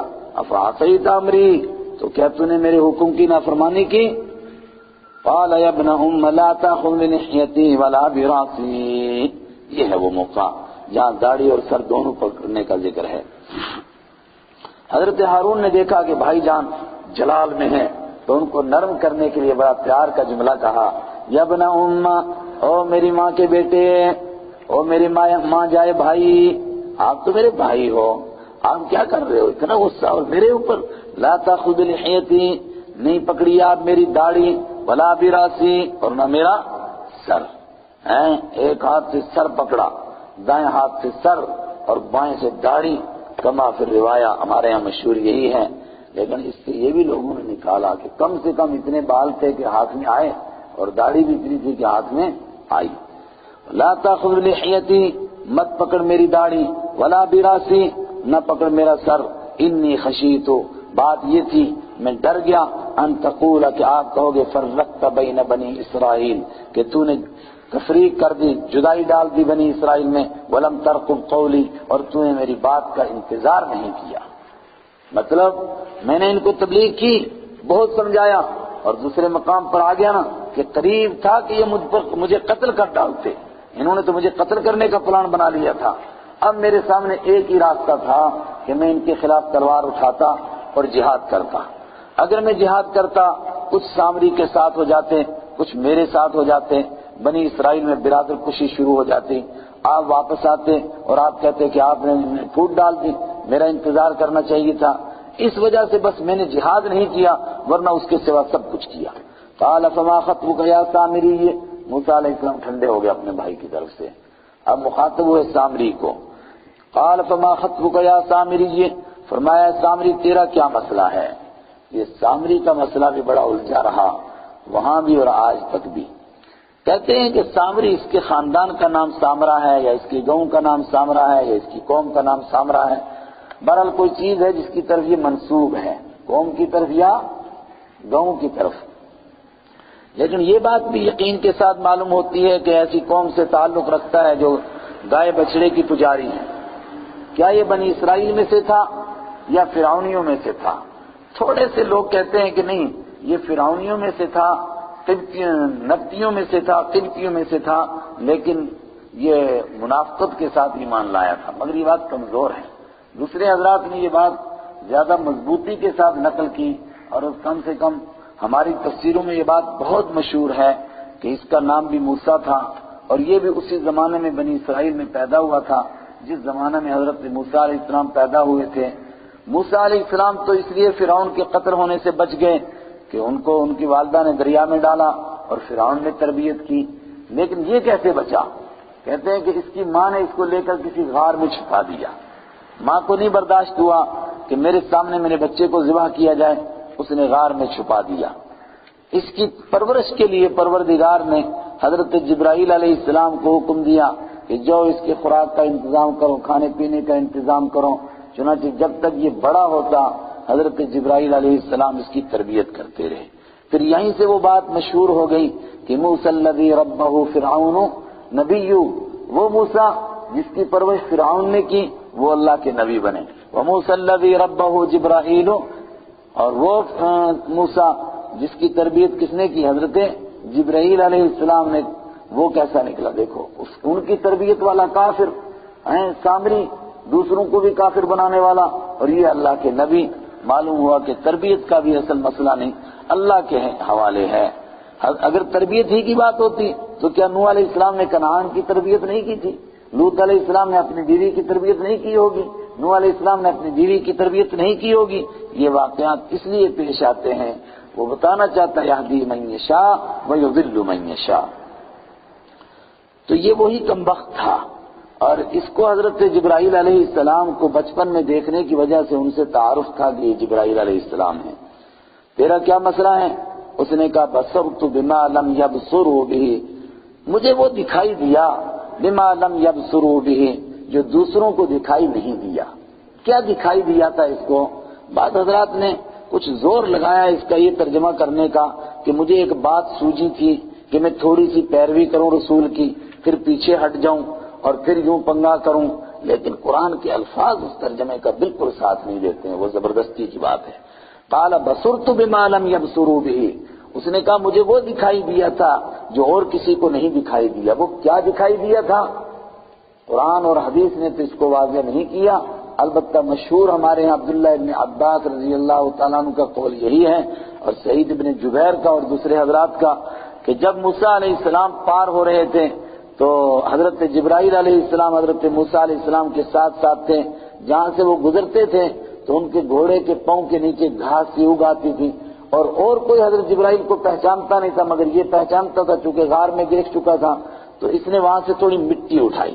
فَقَبَضْتُ قَبْضَةً مِّنْ أَثَرِ الرَّسُولِ، تو میں نے اٹھائی تھی ایک مٹھی من اثر الرسول، بھیجے ہوئے کے نقش قدم میں سے، جبرائیل کے نقش قدم میں سے تھوڑی سی اٹھائی تھی۔ پھر کیا ہوا؟ فَنَبَذْتُهَا، تو میں نے وہ مٹی ڈال دی۔ وَكَذَلِكَ سَوَّلَتْ لِي نَفْسِي، تو نے ایسا کیوں کیا؟ کہنے لگا بس ایسے میرے دماغ میں آیا کہ چلو کوئی پنگا کرتا ہوں۔ اور اسی سے کہتے ہیں کہ جب حق اور باطل ملتا ہے، کچھ سچ اور کچھ جھوٹ ملتا ہے، تو پھر یہی کچھ کیفیت بن جاتی ہے بچڑے کی سی۔ جب سچ اور جھوٹ دونوں ملا دیے جاتے ہیں، کچھ حق کچھ باطل، کچھ سچ کچھ جھوٹ، تو پھر یہ بچڑے کی کیفیت بن جاتی ہے دین کی، پھر دین نہیں باقی رہتا ہے۔ کہتا ہے کہ میں نے پہلے سنار تھا، بچڑا بنایا، اور اس کے بعد اس میں یہ مٹی ڈالی اور اس کی وجہ سے بیں بیں کرنے لگ گیا۔ مگر عبداللہ ابن عباس کا رضی اللہ تعالیٰ عنہ کا یہ قول بھی ہے کہ نہیں، اصل میں اس نے سوراخ رکھے تھے، یہ کوئی نئی بات نہیں، پرانی بات ہے۔ اس نے ایسے سوراخ رکھے تھے کہ ایک طرف سے ہوا گھستی تھی، دوسری طرف سے نکلتی تھی، اس کی وجہ سے بیں بیں کی آواز آتی تھی۔ مگر پہلی بات سے قرآن کے الفاظ زیادہ ملتے ہیں کہ مٹی کا اثر تھا۔ وَكَذَلِكَ سَوَّلَتْ لِي نَفْسِي، اور ایسے ہی میرے دل میں آئی تھی بات۔ قَالَ فَاذْهَبْ، اور بتانا کیا ہے امت مسلمہ کو کہ ایسے سامری بھی پیدا ہوں گے، ایسے فراڈی بھی پیدا ہو سکتے ہیں، چف کریں اور کوئی بچڑا کھڑا کر دیں، چف کریں اور کوئی بھیڑ بنا دیں اور نچانے لگ جائیں، تو تم بھیڑوں کی پوجا نہیں کرنا، بچڑوں کی پوجا نہیں کرنا۔ اور دجال تو آخر وقت میں جب آئے گا وہ تو بڑے بڑے کرتب دکھائے گا، مگر اس کے باوجود تم توحید کو نہیں چھوڑنا، یہ کرتب ہیں، اس کے پیچھے حقیقت کچھ نہیں۔ قال فاذهب، فرمایا جا دفع ہو، فإن لك في الحیات، بے شک تیرے لیے ہے زندگی میں، ان تقول لا مساس، کہ تو کہے لوگوں سے لا مساس، چھونا نہیں۔ یہ کیا مطلب؟ فرماتے ہیں عبداللہ ابن عباس کہ یہ اس کو سزا دی تھی حضرت موسیٰ علیہ السلام نے، اللہ نے یہ سزا بتائی تھی کہ ایسے اس کو سزا دو، کہ اس کو بولو کہ لوگوں سے نکل جاؤ، تو لوگوں کے بیچ میں رہنے کے لائق نہیں، جنگل کی طرف بھاگو۔ اور اس کے بعد اس کو یہ سزا تھی کہ جیسے انسان کو دیکھتا تھا، کوئی انسان اس کے نزدیک آتا تھا، اس کے جسم میں آگ لگتی تھی، اور جو نزدیک آتا تھا اس کو بھی آگ لگتی تھی۔ تو یہ کہتا تھا لا مساس، مجھے مت، نو ٹچ می، مجھے نہیں چھونا۔ وَإِنَّ لَكَ، ہے وہ ایک پھول ہے نا کہ مجھے نہیں چھونا، بس ویسے ہی تھا۔ وَإِنَّ لَكَ فِي مَوْعِدًا، اور یہ تیری اصل سزا نہیں، تیرے لیے وعدے کی ایک جگہ ہے، لن تخلفہ، تو ہرگز اس کی مخالفت نہیں کیا جائے گا۔ وانظر، اب دیکھ، الی الہک الذی ظلت علیہ عاکفا، اپنے اس خدا کی طرف جس کے اوپر تو اعتکاف کیے مجاور بنا بیٹھا ہوا تھا۔ لنحرقنہ، ہم ضرور بضرور اس کو جلائیں گے، ثم لننسفنہ، پھر ضرور ہم اس کو بکھیر دیں گے، فی الیم، سمندر میں، نسفا، پورے طور پر اس کی راکھ بنا کر کے بکھیر دیں گے۔ دیکھ تیرے بچڑے کا کیا حال ہوتا ہے۔ اس پر بھی آپ ایک اشکال کر سکتے ہیں، کیا کہ سونے کو جلایا جاتا ہے تو وہ پانی بنتا ہے، اور قرآن کے جو الفاظ ہیں وہ تو یہ ہیں لنحرقنہ، ہم اس کو جلائیں گے، ثم لننسفنہ، یہ مٹی کے اوپر زیادہ صادق آتے ہیں کہ وہ مٹی بن گئی تھی۔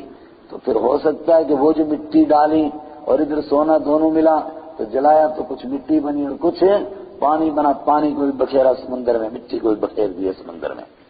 اس واقعے سے کیا سمجھایا گیا امت کو کہ ایسے شعبے دکھائے جا سکتے ہیں، لیکن تھوڑی دیر کے لیے شعبے ہوتے ہیں۔ حق والا جب حق کے ساتھ کھڑا ہو جاتا ہے پھر اس کو کوئی وظیفے کرنے کی بھی ضرورت نہیں، خود بخود یہ مٹی بن جاتے ہیں۔ انما الہکم اللہ الذی لا الہ الا ہو، نتیجہ نکلا تمہارا معبود ایک ہی معبود ہے، وہ اللہ ہے، الذی لا الہ الا ہو، جس کے سوا کوئی دوسرا خدا ہے ہی نہیں۔ وسع کل شیء علما، ہر چیز کو اس نے گھیرا ہوا ہے اپنے علم کے ذریعے سے۔ کذالک نقص علیک من انباء ما قد سبق، اے میرے محبوب صلی اللہ علیہ وسلم اسی طریقے سے ہم بیان کرتے ہیں آپ کے سامنے ان لوگوں کے واقعات جو آپ سے پہلے گزر گئے۔ وقد آتیناک من لدنا ذکرا، اور یقیناً ہم آپ کو دے چکے ہیں اپنی طرف سے ذکرا، نصیحت۔ من اعرض عنہ فانه يحمل يوم القیامت وزرا، اب یہ نصیحت آ چکی، قرآن آ چکا۔ من اعرض عنہ، جو اس قرآن سے اعراض کرے گا یعنی اس پر ایمان نہیں لائے گا، فانه يحمل يوم القیامت وزرا، تو بے شک وہ اٹھائے گا قیامت کے دن وزرن، بوجھ کو۔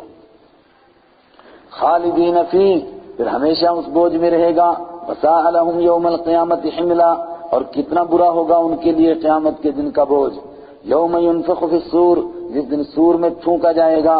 ونحشر المجرمین، اور ہم جمع کریں گے جرم کرنے والوں کو یومئذ، اس دن زرقا، اس حال میں کہ وہ نیلے ہوں گے۔ اور مؤنث کا زرقا آنکھیں نیلی ہونے کے لیے استعمال ہوتا ہے، اس لیے ترجمہ کریں گے اس حال میں کہ ان کی آنکھیں نیلی ہوں گی۔ یہ خوف کی علامت ہے، ڈر کی وجہ سے آنکھیں نیلی پڑ جائیں گی۔ اور پھر یتخافتون بینہم، آپس میں چپکے چپکے باتیں کرتے ہوں گے۔ کیا کہہ رہے ہوں گے؟ الا بستم الا عشرا، تم نہیں رہے دنیا میں مگر 10 دن۔ ہائے رے، اس 10 دن کے لیے برباد کر دی آخرت، ساری آخرت برباد کی 10 دن کے لیے۔ اور پھر کہیں گے 10 دن، نحن اعلم، ہم اس بات کو خوب جانتے ہیں۔ ہائے ہائے، عالم پیش نہیں آئی مگر اللہ کے لیے نہ کوئی حال نہ مستقبل، ہم اس منظر کو خوب جانتے ہیں۔ بما یقولون، جو وہ کہیں گے، اذ یقول امثلهم طریقۃ، جب کہے گا ان میں سے امثلهم، جو ان کا زیادہ مثالی ہوگا، طریقۃ، راستے کے اعتبار سے زیادہ پرانا ہوگا، زیادہ جانکار ہوگا، وہ اٹھے گا کہے گا 10 دن رہے، چپ، الا بستم الا یوما، نہیں ٹھہرے دنیا میں مگر کتنے دن؟ 1 دن رہے۔ اور یہ ایک ابتدائی وہلے میں، لاسٹ میں پھر کیا کہیں گے؟ عشیۃً او ضحاہا، پورا دن کہاں رہے تھے؟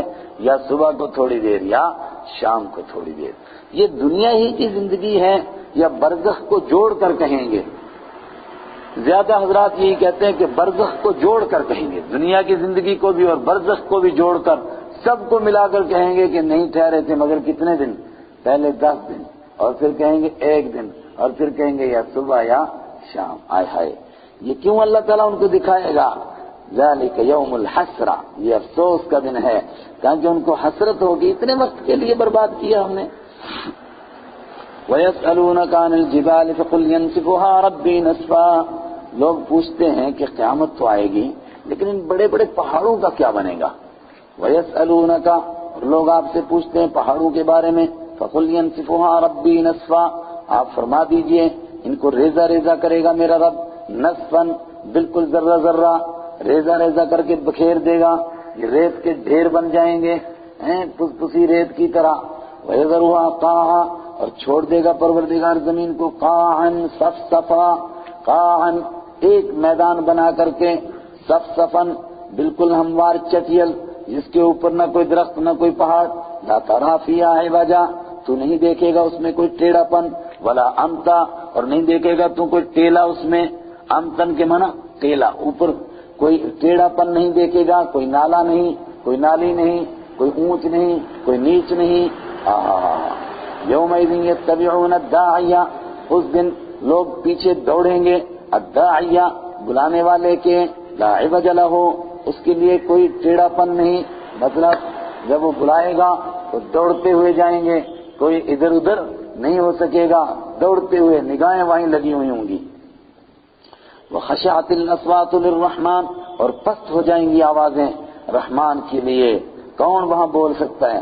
فلا تسمعوا، اے مخاطب تو نہیں سنے گا الا ہمسا، مگر پاؤں کی آہٹ، رکزن وہ بھی پاؤں کی آہٹ، اور ہمسن اس سے بھی کمزور ہلکی سی آہٹ۔ یومئذ اس دن لا تنفع الشفاعۃ، سفارش نفع نہیں دے گی، الا من اذن له الرحمن، مگر جس کے لیے اللہ اجازت دے گا۔ اوہو، بات کلیئر ہو گئی اب۔ شفاعت قہریہ کے وہ قائل تھے، اور اسلام نے کہا شفاعت ہے مگر قہری نہیں، یعنی تو وہ کہتے تھے کہ جس کو چاہیں گے ہمارے تو بڑے چھڑا دیں گے، اور اسلام کیا کہہ رہا تھا؟ اس کو چھڑائیں گے جس کے لیے اللہ اجازت دے گا، اور جس کے لیے اللہ اجازت نہ دے، جس کو اللہ بخشنا نہ چاہے، اس کو ساری کائنات مل کر چھڑا نہیں سکتی ہے۔ اب جو لوگ کہتے ہیں اللہ کے پکڑوں کو چھڑائیں گے محمد کے پکڑوں کو چھڑائے گا کون؟ یہ ان سے پوچھیں کیسے واہیانہ عقیدہ، کیسی باتیں کہہ رہے ہیں جیسے کہ اللہ اور اس کے حبیب کی لڑائی لگ جائے گی وہاں، کچھ کو حضور چھڑائیں گے، کچھ کو اللہ چھڑائیں گے۔ یومئذ لا تنفع الشفاعہ، اس دن سفارش نفع نہیں دے گی، الا من اذن له الرحمن، مگر اسی کو جس کے لیے اللہ اجازت دے گا، ورضی له قولا، اور پسند کرے گا اس کی قولا بات کو۔ کون سی بات؟ جس نے دنیا میں کلمہ پڑھا ہوگا اور اس نے ایسا اخلاص سے پڑھا ہوگا کہ اس کا کلمہ اللہ کے ہاں مقبول بھی ہوا ہوگا، اسی کے لیے اجازت ہوگی، اور کوئی وہاں سفارش نہیں کر سکے گا۔ اور یہ بھی ترجمہ اس کا کیا گیا ہو سکتا ہے کہ سفارش کسی کی نفع نہیں دے گی مگر جس کو اللہ اجازت دے گا اس کی سفارش، اور جس کی بات کو اللہ پسند کرے گا اس کی سفارش، مگر پہلا واضح ہے۔ یعلم ما بین ایدیہم، وہ جانتا ہے جو کچھ لوگوں کے آگے ہے، وما خلفہم، جو ان کے پیچھے ہیں، ولا یحیطون به علما، اور لوگ احاطہ نہیں کر سکتے ہیں اس کا علما، علم کے اعتبار سے وہ اللہ کی کنہ کو نہیں جان سکتے۔ اللہ کیا ہے؟ اللہ جانتا ہے، ایک ایک ذرے کو جانتا ہے، آگے کیا پیچھے کیا سب جانتا ہے، لوگ نہیں جان سکتے۔ وعنت الوجوہ للحی القیوم، اب وہ وقت آیا، عنت جھک جائیں گے چہرے، للحی القیوم، اس ذات کے لیے جو زندہ ہے، القیوم جو قائم ہے اور اسی کے دم سے سب قائم تھے، زندگی میں نہیں جھکے، آج جھک گئے چہرے۔ عنت الوجوہ وقد خاب من حمل ظلما، اور نامراد ہو گیا وہ جس نے اٹھایا ظلم کو۔ ومن يعمل من الصالحات وهو مؤمن فلا يخاف ظلما ولا حظما، یہ تو نافرمانوں کا حال ہے، فرمانبردار۔ ومن يعمل من الصالحات، اور جو کوئی کرے گا نیکی کی میں سے، نیک عمل کرے گا، وهو مؤمن، اس حال میں کہ وہ مومن بھی ہو، فلا يخاف ظلما، وہ نہیں ڈرے گا ظلم سے، ولا حظما، اور نہیں ڈرے گا وہ کمی کرنے سے، اس پر زیادتی ہو جائے کہ اس نے جو کام کیا نہیں وہ کام اس پر لاد دیا جائے، اس نے جو گناہ کیا نہیں اس کو سزا دی جائے، اس کا کوئی ڈر نہیں۔ ولا حظما، اس نے کوئی نیکی کی لیکن اس نیکی کا اس کو ثواب نہ ملے اور نیکی میں کمی کر دی جائے، ہڑپ ہوگی نیکی ہضم، بالکل چورا چورا ختم کر دینا، ہضم ہو جائے نیکی، ایسا بھی نہیں ہوگا۔ وَكَذَلِكَ أَنزَلْنَاهُ قُرْآنًا عَرَبِيًّا، اور اسی طریقے سے، کس طریقے سے؟ جس طرح ہم نے تورات نازل کی، جس طرح موسیٰ علیہ السلام کو تورات ملی، انزلناہ، ہم نے اس کو نازل کیا قرآن کو، قرآنًا عربیًا، عربی زبان میں پڑھی جانے والی چیز بنا کر، اس کا نام ہی ہے پڑھی جانے والی، چنانچہ جتنی دنیا میں یہ پڑھی جاتی ہے اتنی کائنات میں کوئی چیز پڑھی جانے والی نہیں ہے۔ وَصَرَّفْنَا فِيهِ مِنَ الْوَعِيدِ، اور ہم نے گھما پھرا کر بیان کر دیا اس میں وعید کو، ڈرانے کو، لَعَلَّهُمْ يَتَّقُونَ، تاکہ لوگ بچ جائیں جن چیزوں سے بچنا ہے، او يُحْدِثُ لَهُمْ ذِكْرًا، یا پیدا ہو جائے ان کے لیے ذکراً نصیحت، یا تازہ ہو جائے ان کے لیے نصیحت، احدث يحدث احداث، تازہ کرنا، پیدا کرنا، ہم نے اس لیے گھما پھرا کر بیان کیا تاکہ شرک سے باز آ جائیں اور ان کے دلوں میں نصیحت پیدا ہو جائے۔ فَتَعَالَى اللَّهُ الْمَلِكُ الْحَقُّ، تو بلند و بالا ہے اللہ الملک جو بادشاہ ہے، الحق جو برحق ہے۔ وَلَا تَعْجَلْ بِالْقُرْآنِ مِنْ قَبْلِ أَنْ يُقْضَىٰ إِلَيْكَ وَحْيُهُ، وہ شروع والا مضمون، مَا أَنزَلْنَا عَلَيْكَ الْقُرْآنَ لِتَشْقَىٰ، قرآن آپ پر اس لیے نہیں نازل کیا تاکہ آپ مشقت میں پڑ جائیں، کیا تھا مشقت میں پڑھنا؟ میں نے کہا اس کا تہجد میں پڑھنا بھی ہے اور اس کی دعوت بھی، لیکن سب سے پہلی بات کیا تھی کہ جبرائیل علیہ السلام کے ساتھ ساتھ میں اس کا پڑھنا۔ چنانچہ اس بات کو یہاں اس کو وہاں جوڑو، اس کو کھول کر بیان کیا گیا۔ وَلَا تَعْجَلْ بِالْقُرْآنِ، اور قرآن پڑھتے ہوئے جلدی نہ کیجیے، من قبل ان يقضى إليك وحيه، اس سے پہلے کہ قرآن کی وحی آپ کے سامنے پوری کی جائے۔ وَقُلْ رَبِّ زِدْنِي عِلْمًا، اور آپ بس اتنی دعا فرما دیں، اے میرے رب میرے علم کو بڑھا دے، بس رب زدنی علما، آپ یہ دعا فرمائیں اور آپ کو پڑھنے کی ضرورت نہیں، پڑھانا بھی ہمارے ذمے اور دل میں جمع کرنا بھی ہمارے ذمے اور اس کے معانی سمجھانا بھی ہمارے ذمے۔ وَلَقَدْ عَهِدْنَا إِلَىٰ آدَمَ مِن قَبْلُ فَنَسِيَ وَلَمْ نَجِدْ لَهُ عَزْمًا۔ وَلَقَدْ عَهِدْنَا، اور یقیناً ہم نے عہد لیا تھا، اِلَىٰ آدم علیہ السلام سے، من قبل اس سے پہلے۔ یہ کہاں جوڑ چھڑا؟ جی ہاں، قرآن نازل ہوا اور اب عہد لیا گیا کہ تم قرآن پر عمل کرو، تم قرآن پر عمل کرو گے تمہیں جنت ملے گی، لیکن اس کو مضبوطی سے پکڑنا، ورنہ تمہارے باپ نے بھی ایک وعدہ کیا تھا اور پھر ان سے خطا ہو گئی تھی، تم وعدے کے اوپر قائم رہنا، جو وعدہ کر رہے ہو اس کا حق ادا کرنا۔ وَلَقَدْ عَهِدْنَا إِلَىٰ آدَمَ، ہم نے یقیناً وعدہ لیا تھا، عہد لیا تھا حضرت آدم علیہ السلام سے اس سے پہلے کہ اس درخت کے پاس نہیں جانا۔ فنسیا، تو آدم علیہ السلام بھول گئے، اور بھول کر اگر کوئی گناہ ہو تو گناہ ہوتا ہے، بولو نا۔ اب وہ جو آدم علیہ السلام کے لیے کہا گیا، ابھی آ رہا ہے عصا آدم، کہ آدم علیہ السلام نے غلطی کی، وہ ان کے مرتبے کے اعتبار سے ہے، ورنہ ہمارے اعتبار سے یہ کوئی گناہ نہیں رہا، اس لیے کہ بھول کر ہوا۔ فنسیا، تو وہ بھول گئے۔ وَلَمْ نَجِدْ لَهُ عَزْمًا، اور ہم نے نہیں پایا ان میں پختہ ارادہ۔ پختہ ارادہ کا ایک معنی یہ کہ وہ بھول گئے، ان کا ارادہ اللہ کی نافرمانی کا نہیں تھا، اور دوسرے معنی کہ وہ پختگی والے نہیں تھے، یعنی بھول جانے والے تھے، خطا ہو گئی ان سے، ڈٹے نہیں اپنی بات کے اوپر، مگر پہلی بات زیادہ جڑتی ہے۔ فنسیا، وہ بھول گئے، کیوں بھولے؟ وَلَمْ نَجِدْ لَهُ عَزْمًا، ان کا گناہ کرنے کا عزم نہیں تھا۔ جب یہ دونوں باتیں جڑ گئیں تو آگے جو آ رہا ہے کہ آدم علیہ السلام سے غلطی ہوئی، وہ ان کے مرتبے کے اعتبار سے ہے۔ جس طرح انبیاء کرام کی باتوں کو اللہ نے فرمایا ان سے یہ لغزش ہو گئی، ہمارے اعتبار سے وہ کوئی لغزش ہمارے اعتبار سے تو نہیں کی۔ دیکھیے نا، جو نماز بھول جائے اور جب یاد آئے فوراً پڑھ لے تو نماز ہوگی نہیں ہوگی؟ بھول گیا، یاد ہی نہیں بیچارے کو۔ وَإِذْ قُلْنَا لِلْمَلَائِكَةِ اسْجُدُوا لِآدَمَ فَسَجَدُوا إِلَّا إِبْلِيسَ، پھر اس واقعے کو دہراتے ہیں کہ گمراہی کا اصل سبب کون ہے؟ شیطان، ابلیس، اس سے بچ کر رہو۔ اور یاد کرو جب ہم نے کہا فرشتوں سے سجدہ کرو آدم علیہ السلام کے لیے، تو سجدہ کیا الا ابلیس، سوائے ابلیس کے، ابا، اس نے انکار کیا، وہ کھڑا رہ گیا۔ فَقُلْنَا يَا آدَمَ، تو ہم نے کہا ہے آدم، إِنَّ هَذَا عَدُوٌّ لَكَ، بے شک یہ دشمن ہے آپ کے لیے، وَلِزَوْجِكَ، اور آپ کی بیوی کے لیے بھی، فَلَا يُخْرِجَنَّكُمَا، تو چاہیے کہ ہرگز نہ نکال دے تم دونوں کو یہ من الجنت، جنت سے، اگر نکالے گا فَتَشْقَى، تو آپ مشقت میں پڑ جاؤ گے۔ دیکھیے شقی یشقا، ایک اس کا مصدر آتا ہے شقاوت، یہ وہ نہیں ہے، شقاوت کا معنی بدبخت بن جانا، یہ شقی یشقا شقاءً، جس کے معنی مشقت میں پڑنا، فتشقى، تو آپ مشقت میں پڑ جاؤ گے۔ ان لک الا تجوع فیہا ولا تعرى، ان لک، بے شک آپ کے لیے انعام ہے جنت میں، کیا؟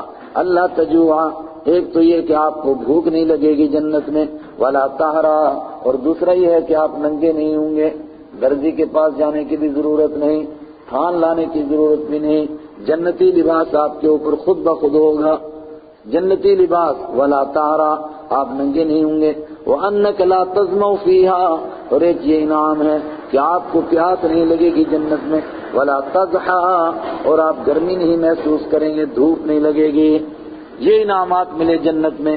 فوسوس الیہ الشیطان، تو شیطان نے ان کی طرف وسوسہ ڈالا، قال یا آدم، کہا آدم علیہ السلام، هل ادلک علی شجرۃ الخلد، کہ میں آپ کی رہنمائی نہ کروں ایسے درخت پر جو ہمیشہ رہنے والا ہے، مطلب جو اس کو کھا لے گا وہ ہمیشہ رہتا ہے۔ دیکھیے 8ویں پارے میں تھا فوسوس لہما، شیطان نے کس کو وسوسہ ڈالا؟ بولو دونوں کا. اور بائبل والے کیا کہتے تھے کہ پہلے حوا کو تیار کیا پھر انہوں نے حضرت آدم کو تیار کیا.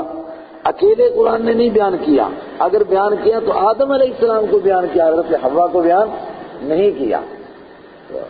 وسوسہ ڈالا اور اس نے کہا ہے آدم علیہ السلام کہ میں آپ کی رہنمائی نہ کروں ایسے درخت کی جانب جو ہمیشہ رہنے والا ہے، وہ ملک لا یبلا، اور ایسی بادشاہی کی طرف جو پرانی نہیں ہوگی.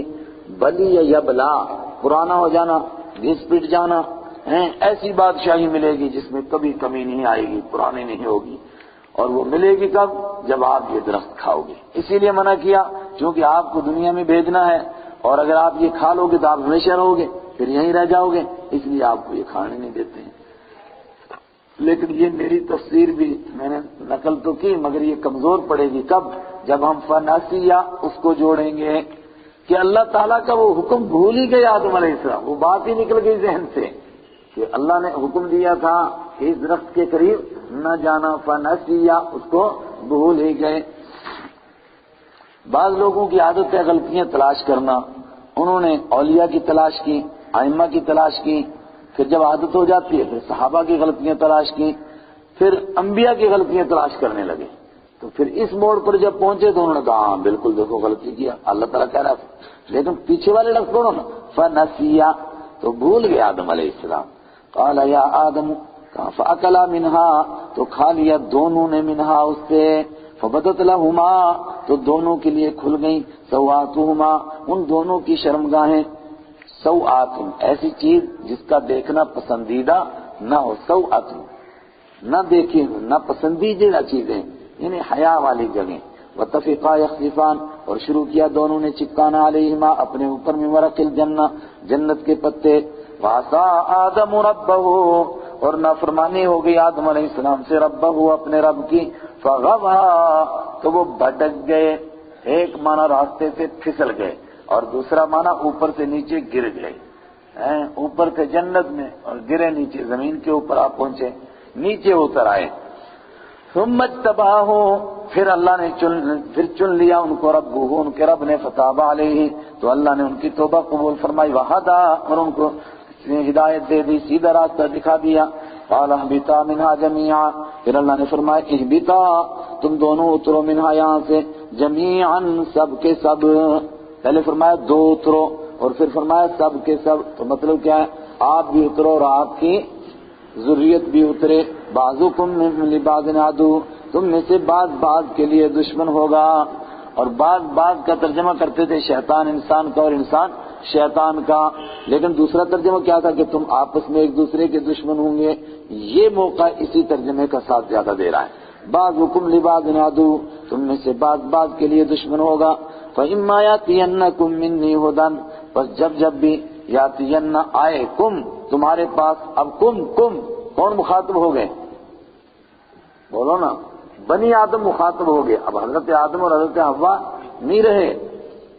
جب تمہارے پاس آئے منی، میری طرف سے، ہدن ہدایت، فمن اتبع، تو جو پیروی کرے گا پیچھے چلے گا ہدایہ میری ہدایت کے، فلا یضل، تو وہ پھسلے گا نہیں راستے سے، ولا یشقى، اور وہ مشقت میں نہیں پڑے گا.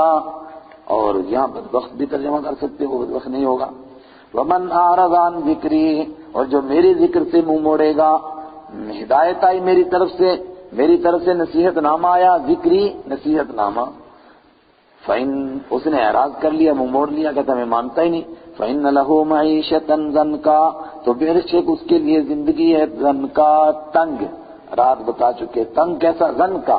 ایک ہوتا ہے ضیق، واد کے ساتھ، ضیق وہ ہو گیا تنگ، کوئی تنگی آئے. لیکن یہ ہے ضنکا، کون سی تنگی؟ جس میں سب کچھ موجود ہے مگر پریشان، ہائے کچھ نہیں، بھی کچھ نہیں. میرے ساتھ ایک ساتھی ہوتا تھا، اس کے والد کی میرے ساتھ دوستی تھی، بڑا پریشان رہتا تھا. تو مجھے کہنے لگا کہ میرے والد سے آپ کی دوستی ہے، تو والد صاحب ریٹائر ہوئے ہیں، آپ کا کیا خیال ہے کتنے پیسے ہوں گے بوڑھے کے پاس؟ کہتا مجھے تو بتاتا نہیں، اکلوتا بیٹا ہے. تو میں نے کہا کافی پیسے ہوں گے. کہنے لگا نہیں آپ کا کیا خیال ہے، کروڑ ایک روپیہ ہوگا؟ میں نے کہا کروڑ ایک تو ہوگا. میں اسی جیسے وہ کہتا ہوں ایسے. کہنے لگا مجھے کیا بنے گا؟ جب تک کوئی کاروبار نہیں ہوگا بیٹھے بیٹھے کھائیں گے، ختم ہو جائے گی 2-4 سال میں. کوئی کاروبار ہے نہیں ہے، بوڑھے کا دماغ کام نہیں کر رہا ہے، میں کوئی نہ کوئی کاروبار کھولتا، کاروبار کھولنے نہیں دیتا، کہتا تیرے لیے کافی پیسے 1 کروڑ روپے سے کیا بنے گا. تو مجھے زنکا کا معنی سمجھ میں آیا، معیشتاً زنکا، اس کے لیے تنگ زندگی ہے. وَنَحْشُرُهُ يَوْمَ الْقِيَامَةِ أَعْمَىٰ، اور قیامت کے دن ہم اس کو اٹھائیں گے سال میں کہ وہ اندھا ہوگا. یہ آیت ان کو بھی سنائی جاتی ہے جو قرآن کریم یاد کر کے بھول جائیں.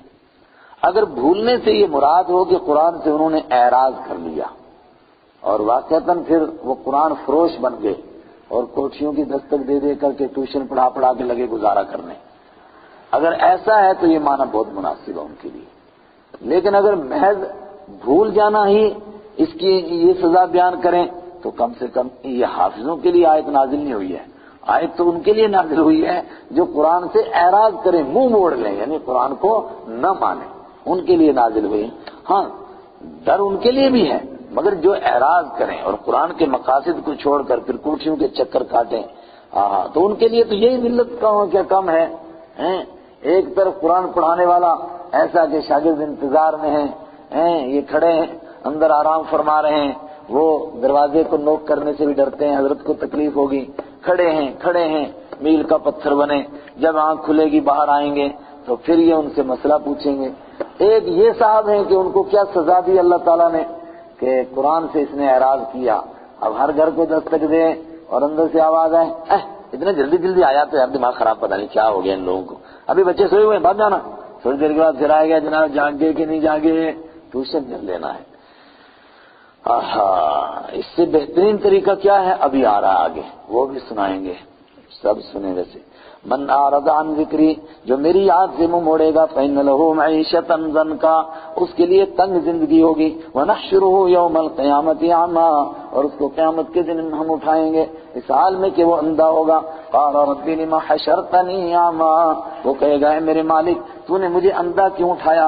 وقد كنت بصیرا، حالانکہ میں دنیا میں دیکھنے والا تھا. من كان في هذه اعما وهو في الاخرة اعما قال كذلك تتلو آیاتنا، فرمایا اسی طرح تیرے پاس میری آیتیں آئی تھیں. فنسیتها ای کذبتها، فنسیتها فکذبت بها، تو نے ان کو بھلا دیا، اور بلانے سے مراد تو نے ان کا انکار کر دیا، تو نے ان سے اعراض کیا. وَكَذَلِكَ الْيَوْمَ تُنْسَى، اسی طرح تجھے آج بلا دیا جائے گا. وَكَذَلِكَ نَجْزِي مَنْ أَسْرَفَ، اور اسی طرح ہم سزا دیتے ہیں اس آدمی کو من اسرف جو حد سے بڑھ جاتا ہے. وَلَمْ يُؤْمِنْ بِآيَاتِ رَبِّهِ، اور اپنے رب کی آیتوں پر ایمان نہیں لاتا ہے. وَلَمْ يُؤْمِنْ بِآيَاتِ رَبِّهِ، اور اپنے رب کی آیتوں پر ایمان نہیں لاتا ہے. اب اس ڈر کی وجہ سے لوگوں نے حفظ کرنا چھوڑ دیا کہ نہ اگر حفظ کر کے خدا نہ کرے اگر بھول گئے تو قیامت کو اندھا اٹھے. بھائی وہ اس کے لیے نہیں. وَلَمْ يُؤْمِنْ بِآيَاتِ رَبِّهِ، جو ایمان نہ لائے اس پر. وَلَعَذَابُ الْآخِرَةِ أَشَدُّ وَأَبْقَىٰ، کوشش کرنی چاہیے. اللہ کے حبیب صلی اللہ علیہ وسلم نے فرمایا قرآن اس طرح بھاگتا ہے کہ اونٹ رسی توڑ کر اس طرح تیز بھاگتا ہے، اس سے بھی زیادہ جلدی. اس کو مضبوطی سے پکڑ. غیرت مند ہے، جو قدر کرتا اس کے پاس رہتا ہے، جو بے قدری کرتا اس کے پاس نہیں رہتا ہے. لیکن بالفرض کسی کو پھر بھی بھول جائے، بوڑھا ہو گیا بڑھاپے میں بھول جاتا ہے، ذہن کام نہیں کر رہا ہے، تو آپ کہیں معیشۃ ضنکا. افلم یہد لہم کما اہلکنا قبلہم من القرون یمشون فی مساکنہم، افلم یہد لہم، کیا ان کے لیے ہدایت نہیں دی اس بات نے، کما اہلکنا قبلہم من القرون، کتنے ہلاک کیے ہم نے ان سے پہلے بس زمانے کے لوگ. یعنی کیا مکہ والوں کو فرعون کے ہلاک ہونے سے سبق نہیں ملا، قارون کے دھسنے سے سبق نہیں ملا، حامان کے ڈوبنے سے سبق نہیں ملا؟ اشارہ ابھی تو ڈوبے رہو. کیا نہیں ان کو سبق ملا اس بات سے کہ کتنے ہی زمانہ کے لوگ ہم نے ہلاک کیے؟ یمشون فی مساکنہم، آج ان کے کھنڈرات میں یہ چلتے ہیں. ان فی ذلک لآیات لأولی النہی، بے شک اس میں نشانیاں ہیں اللہ کی توحید کی، اللہ کے ایک ہونے کی، لیکن ہیں کس کے لیے؟ لأولی النہی، عقل والوں کے لیے. عذاب فرعون پر آیا، قارون پر آیا، اس کے وزیر حامان پر آیا، اور پوری فرعونی پارٹی پر آیا، مکہ والوں پر کیوں نہیں آ رہا ہے؟ اے خدائے دیر گیر. ولولا کلمۃ سبقت من ربک، جواب اگر ایک بات تیرے رب کی طرف سے پہلے ہی طے نہ ہو گئی ہوتی، ولولا کلمۃ سبقت من ربک، اگر ایک بات تیرے رب کی طرف سے پہلے ہی طے نہ ہو گئی ہوتی، واجل مسمى، اور متعین نہ ہو گئی ہوتی مدت، ہلاکت کے لیے وقت متعین نہ ہو گیا ہوتا، اور ایک بات پہلے سے طے نہ ہو گئی ہوتی۔ بات کون سی ہے؟ کہ ہم عذاب دینے سے پہلے بہت موقع دیں گے سنبھلنے کا، جو نہیں سنبھلے گا اس کو عذاب ہوگا، لیکن عذاب کب ہوگا؟ اجل مسمى، جب اس کے لیے مقرر کیا ہوا وقت آئے گا۔ ترجمہ مشکل ہے، میں کہتا ہوں کلمت ان کے ساتھ جوڑیں گے کس کو؟ اجل مسمى کو۔ دو باتیں ہوئیں، ایک تو بات طے ہے اور دوسرے نمبر پر مدت متعین ہے۔ اگر یہ دو بات نہ ہوتی تو پھر کیا ہوتا؟ لکان لزاما، کان اس کا فاعل عذاب، لکان العذاب لزاما، تو عذاب ہو جاتا چپکنے والا، پھر چپک جاتا عذاب۔ لیکن یہ دو باتیں ہیں، ایک تو اللہ لکھ چکا ہے کہ میری رحمت میرے غضب پر سبقت لیے ہوئے ہے، اور میں گناہوں پر سنبھلنے کا بہت موقع دوں گا، اس کے بعد پکڑوں گا، اور دوسرے گرفت کے لیے وقت بھی متعین ہے۔ فاصبر علی ما یقولون، تو آپ صبر کیجئے، تو کا مطلب کہ ان کے لیے بھی وقت متعین ہے، انتظار کیجئے کب آتا ہے، صبر کیجئے جب تک وقت آتا۔ علی ما یقولون، جو وہ کہہ رہے ہیں اس کے اوپر، کوئی ساحر کہتا ہے، کوئی کاہن کہتا ہے، کوئی مسحور کہتا ہے، کوئی مجنون کہتا ہے، صبر کیجئے۔ مگر یہ صبر کیسے کریں؟ آسان کام ہے صبر کرنا؟ یہ تو ایسے ہو گیا کہ کسی کو آپ آگ کی بھٹی میں ڈالیں اور کہیں گے آرام سے رہنا، چیخنا نہیں۔ فرمایا یہ بھی حاصل ہوتا ہے مگر اس کے لیے مشق کرنی پڑتی ہے۔ کیا مشق کرنی پڑتی ہے؟ وَسَبِّحْ بِحَمْدِ رَبِّكَ، اور اپنے رب کی تسبیح کیجئے، اس کی حمد کے ساتھ نماز پڑھیے۔ قبل طلوع الشمس، سورج کے نکلنے سے پہلے، وقبل غروبها، سورج کے ڈوبنے سے پہلے، ومن آناء الليل، اور رات کی گھڑیوں میں نماز باقی بچی سب آ گئی نا۔ سورج کے ڈوبنے سے پہلے ظہر اور عصر، سورج کے طلوع ہونے سے پہلے فجر، اور رات کی گھڑیوں میں عشاء اور مغرب۔ فسبح، تو تسبیح کیجئے نا، واطراف النہار، اور دن کے کناروں میں۔ کس لیے کیجئے؟ لعلک ترضی، تاکہ آپ راضی ہو جائیں۔ دوسرے مقام پر ترضی مال دیتا ہے اللہ کو راضی کرنے کے لیے، یہاں فرمایا آپ عبادت کیجئے لعلک ترضی، تاکہ آپ راضی ہو جائیں۔ یہ جواب ہے اوپر والا کس کا؟ معیشتاً ظن کا، جو ہماری یاد سے منہ موڑے گا اس کو تنگ زندگی دوں گا، جو ہماری عبادت کرے گا ترضی، اس کو خوشی والی زندگی دوں گا۔ اور جیسی زندگی ان کی ہوتی ہے جو اللہ کو یاد کرتے ہیں، اس میں جو سکون، جو مزہ، جو اطمینان ہے، دنیا بھی اس کی شاہد ہے کہ ایسا مزہ اور کسی چیز میں نہیں ہو سکتا ہے۔ لیکن اتنی بڑی اللہ کی نعمت مل گئی، قرآن کریم مل گیا، زندگی کا سکون مل گیا، اللہ کی دعوت کا یہ مقام مل گیا، تو وَلَا تَمُدَّنَّ عَيْنَيْكَ إِلَىٰ مَا مَتَّعْنَا بِهِ، پیارے لا تمدن، مت آنکھیں اٹھا کر دیکھیں، لفظ معنی کیا ہے؟ مت کھینچیں آپ، عینیکا، اپنی دونوں آنکھوں کو آنکھیں اٹھا کر مت دیکھیں، الاما، اس چیز کی طرف متعنا بھی، جو زندگی گزارنے کا ہم نے سامان دیا ہے، ازواجا منہم، ان میں سے مختلف قسم کے لوگوں کو، اور متعنا ماں، اسی کا وہ کیا کہتے ہیں بدل آ رہا ہے اور وضاحت آ رہی ہے، زہرۃ الحیات الدنیا، یعنی دنیا کی رونق، جو نافرمانوں کو ہم نے دیا وہ کیا ہے؟ خالی دنیا کی رونق دی، کسی کو حکومت، کسی کو طاقت، کسی کو ملک، کسی کو شہنشاہیت، اس کی طرف پلک جھپک کر بھی نہ دیکھیے، یہ ہم نے ان کو کس لیے دی ہے؟ لنفتنہم فیہ، تاکہ ہم ان کو اس کے ذریعے سے آزمائیں، یہ تو ان کو آزمائش میں ڈالنے کے لیے دی ہے، اس کی طرف پلک جھپک کر نہ دیکھیں، تو پھر انتظام کیسے ہوگا، زندگی کیسے چلے گی؟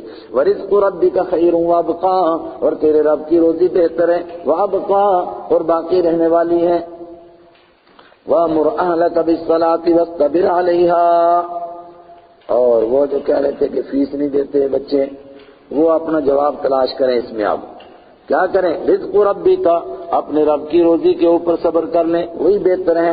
وَأْمُرْ أَهْلَكَ، آپ کا کیا کام ہے؟ اپنے گھر والوں کو حکم کیجئے نماز پڑھنے کا، وَاصْطَبِرْ عَلَيْهَا، اور خود نماز پر ڈٹ جائیے۔ ڈٹ جانے کے معنی دو، ایک تو یہ کہ پابندی فرمائیے، اور ایک یہ کہ اس حکم دینے پر پابندی کیجئے کہ ایک دن نہیں کہ کہہ دیا پچھلے سال اب بار بار تھوڑا کہنا، نہیں، بار بار کہتے رہیے اور اسی کا ترجمہ کہ خود پڑھ کر کے ان کو سکھائیے بھی ایسے پڑھنا ہے۔ لا نسألک رزقا، ہم آپ سے روزی کمانا نہیں چاہتے، آپ کا یہ کام ہے روزی ہم نحن نرزقک، روزی ہم آپ کو دیں گے، والعاقبۃ للتقوی، اور بہترین انجام تو پرہیزگاروں کا ہے۔ دین کا کام کرنے والا یہ کام کرے، نماز کا حکم دے، خود نماز پڑھے، دوسروں کو نمازی بنائے، دل والوں کے ساتھ جوڑے، دین والوں کے ساتھ جوڑے، یہ محنتیں کرتا رہے، روزی کا کیا بندوبست ہوگا؟ اللہ کوئی نہ کوئی ذریعہ پیدا کرے گا۔ والعاقبۃ للتقوی، تقوی اختیار کرے، بہترین انجام تقوی والوں کا ہے۔ اور جو روزی کو مقدم کر کے روزی کمانے کے لیے قرآن پڑھائے گا، پھر روزی بھی نہیں ملے گی، دھکے ہی کھائے گا، اور قرآن بھی کسی سے پڑھایا نہیں جائے گا۔ 1000 لوگوں کو ٹیوشن کے ذریعے سے پڑھایا، پوچھو ان میں سے کتنے دیندار بنے، کتنوں کو قرآن پڑھنا آیا؟ ایک کو بھی نہیں ملے گا۔ مگر قوم کو یہ بات سمجھ میں نہیں آتی ہے۔ آپ بھی موٹے موٹے لوگوں کو سمجھائیں نا کہ یار مدرسے میں بھیجو، اس طریقے سے قرآن نہیں آتا ہے، یہ بڑا غیرت مند ہے، تم پیسوں کے ذریعے سے مولوی کو اپنے گھر کے چکر کٹواؤ، اس سے نہیں پڑھیں گے۔ مگر ان کو بھی یہ بات سمجھ میں نہیں آتی ہے کہ نہیں جی کیا عجیب بات کرتے ہو آپ، اسی باتیں پرانی باتیں کر رہے ہو۔ بھائی دین تو پرانا ہی ہے، وہ تو ماڈرن بن نہیں سکتا ہے۔ وقالوا لولا یاتینا بآیۃ من ربی، اور مکہ کے مشرک کہتے ہیں لولا یاتینا، کیوں نہیں لائے وہ ہمارے پاس بآیۃ من ربی، اپنے رب کی طرف سے کوئی معجزہ۔ اولم تاتہم بینۃ ما فی الصحف الاولی، کیا نہیں آ چکی ان کے پاس نشانی، واضح نشانی، ما فی الصحف الاولی، وہ جو پرانے صحیفوں میں تھی۔ پرانے صحیفوں میں کیا تھی؟ وہاں نشانیاں بیان کی گئی تھی کہ اللہ کے حبیب کیسے ہوں گے، ان کے اوپر جو قرآن نازل ہوگا وہ کیسے ہوگا، وہ قرآن نازل ہو چکا ہے۔ وَلَوْ أَنَّا أَهْلَكْنَاهُمْ بِعَذَابٍ مِّن قَبْلِهِ، اور اگر ہوتی یہ بات کہ ہم ان کو ہلاک کر دیتے عذاب سے، من قبلہ، اس سے پہلے، کس سے پہلے؟ قرآن کے نازل ہونے سے پہلے، رحمت عالم صلی اللہ علیہ وسلم کے آنے سے پہلے، لقالوا، تو ضرور بھی ضرور کہتے مکہ کے مشرک بھی، ربنا، اے ہمارے رب، لولا ارسلت الینا رسولا، آپ نے ہماری طرف کوئی رسول کیوں نہیں بھیجا، فنتبع آیاتی کا، ہم آپ کی آیتوں کی پیروی کرتے، من قبل، اس سے پہلے، ان نذل، کہ ہم ذلیل ہو جائیں، ونخزا، اور ہم رسوا ہو جائیں۔ اگر ایسے عذاب آ جاتا تو کہتے کہ رسول کیوں نہیں آیا، اب رسول آ گئے، قرآن آ گیا، اب ماننے کے لیے تیار نہیں۔ قل کل متربص، آپ فرما دیجئے ہر کوئی انتظار کرنے والا ہے، فتربصوا، تو تم بھی نتیجے کا انتظار کرو، فستعلمون، ان قریب تمہیں پتہ چل جائے گا، من اصحاب الصراط السوی، کون ہیں سیدھے راستے والے، ومن اہتدی، اور کون ہیں ہدایت والے، پتہ چل جائے گا۔ صدق اللہ مولانا العظیم۔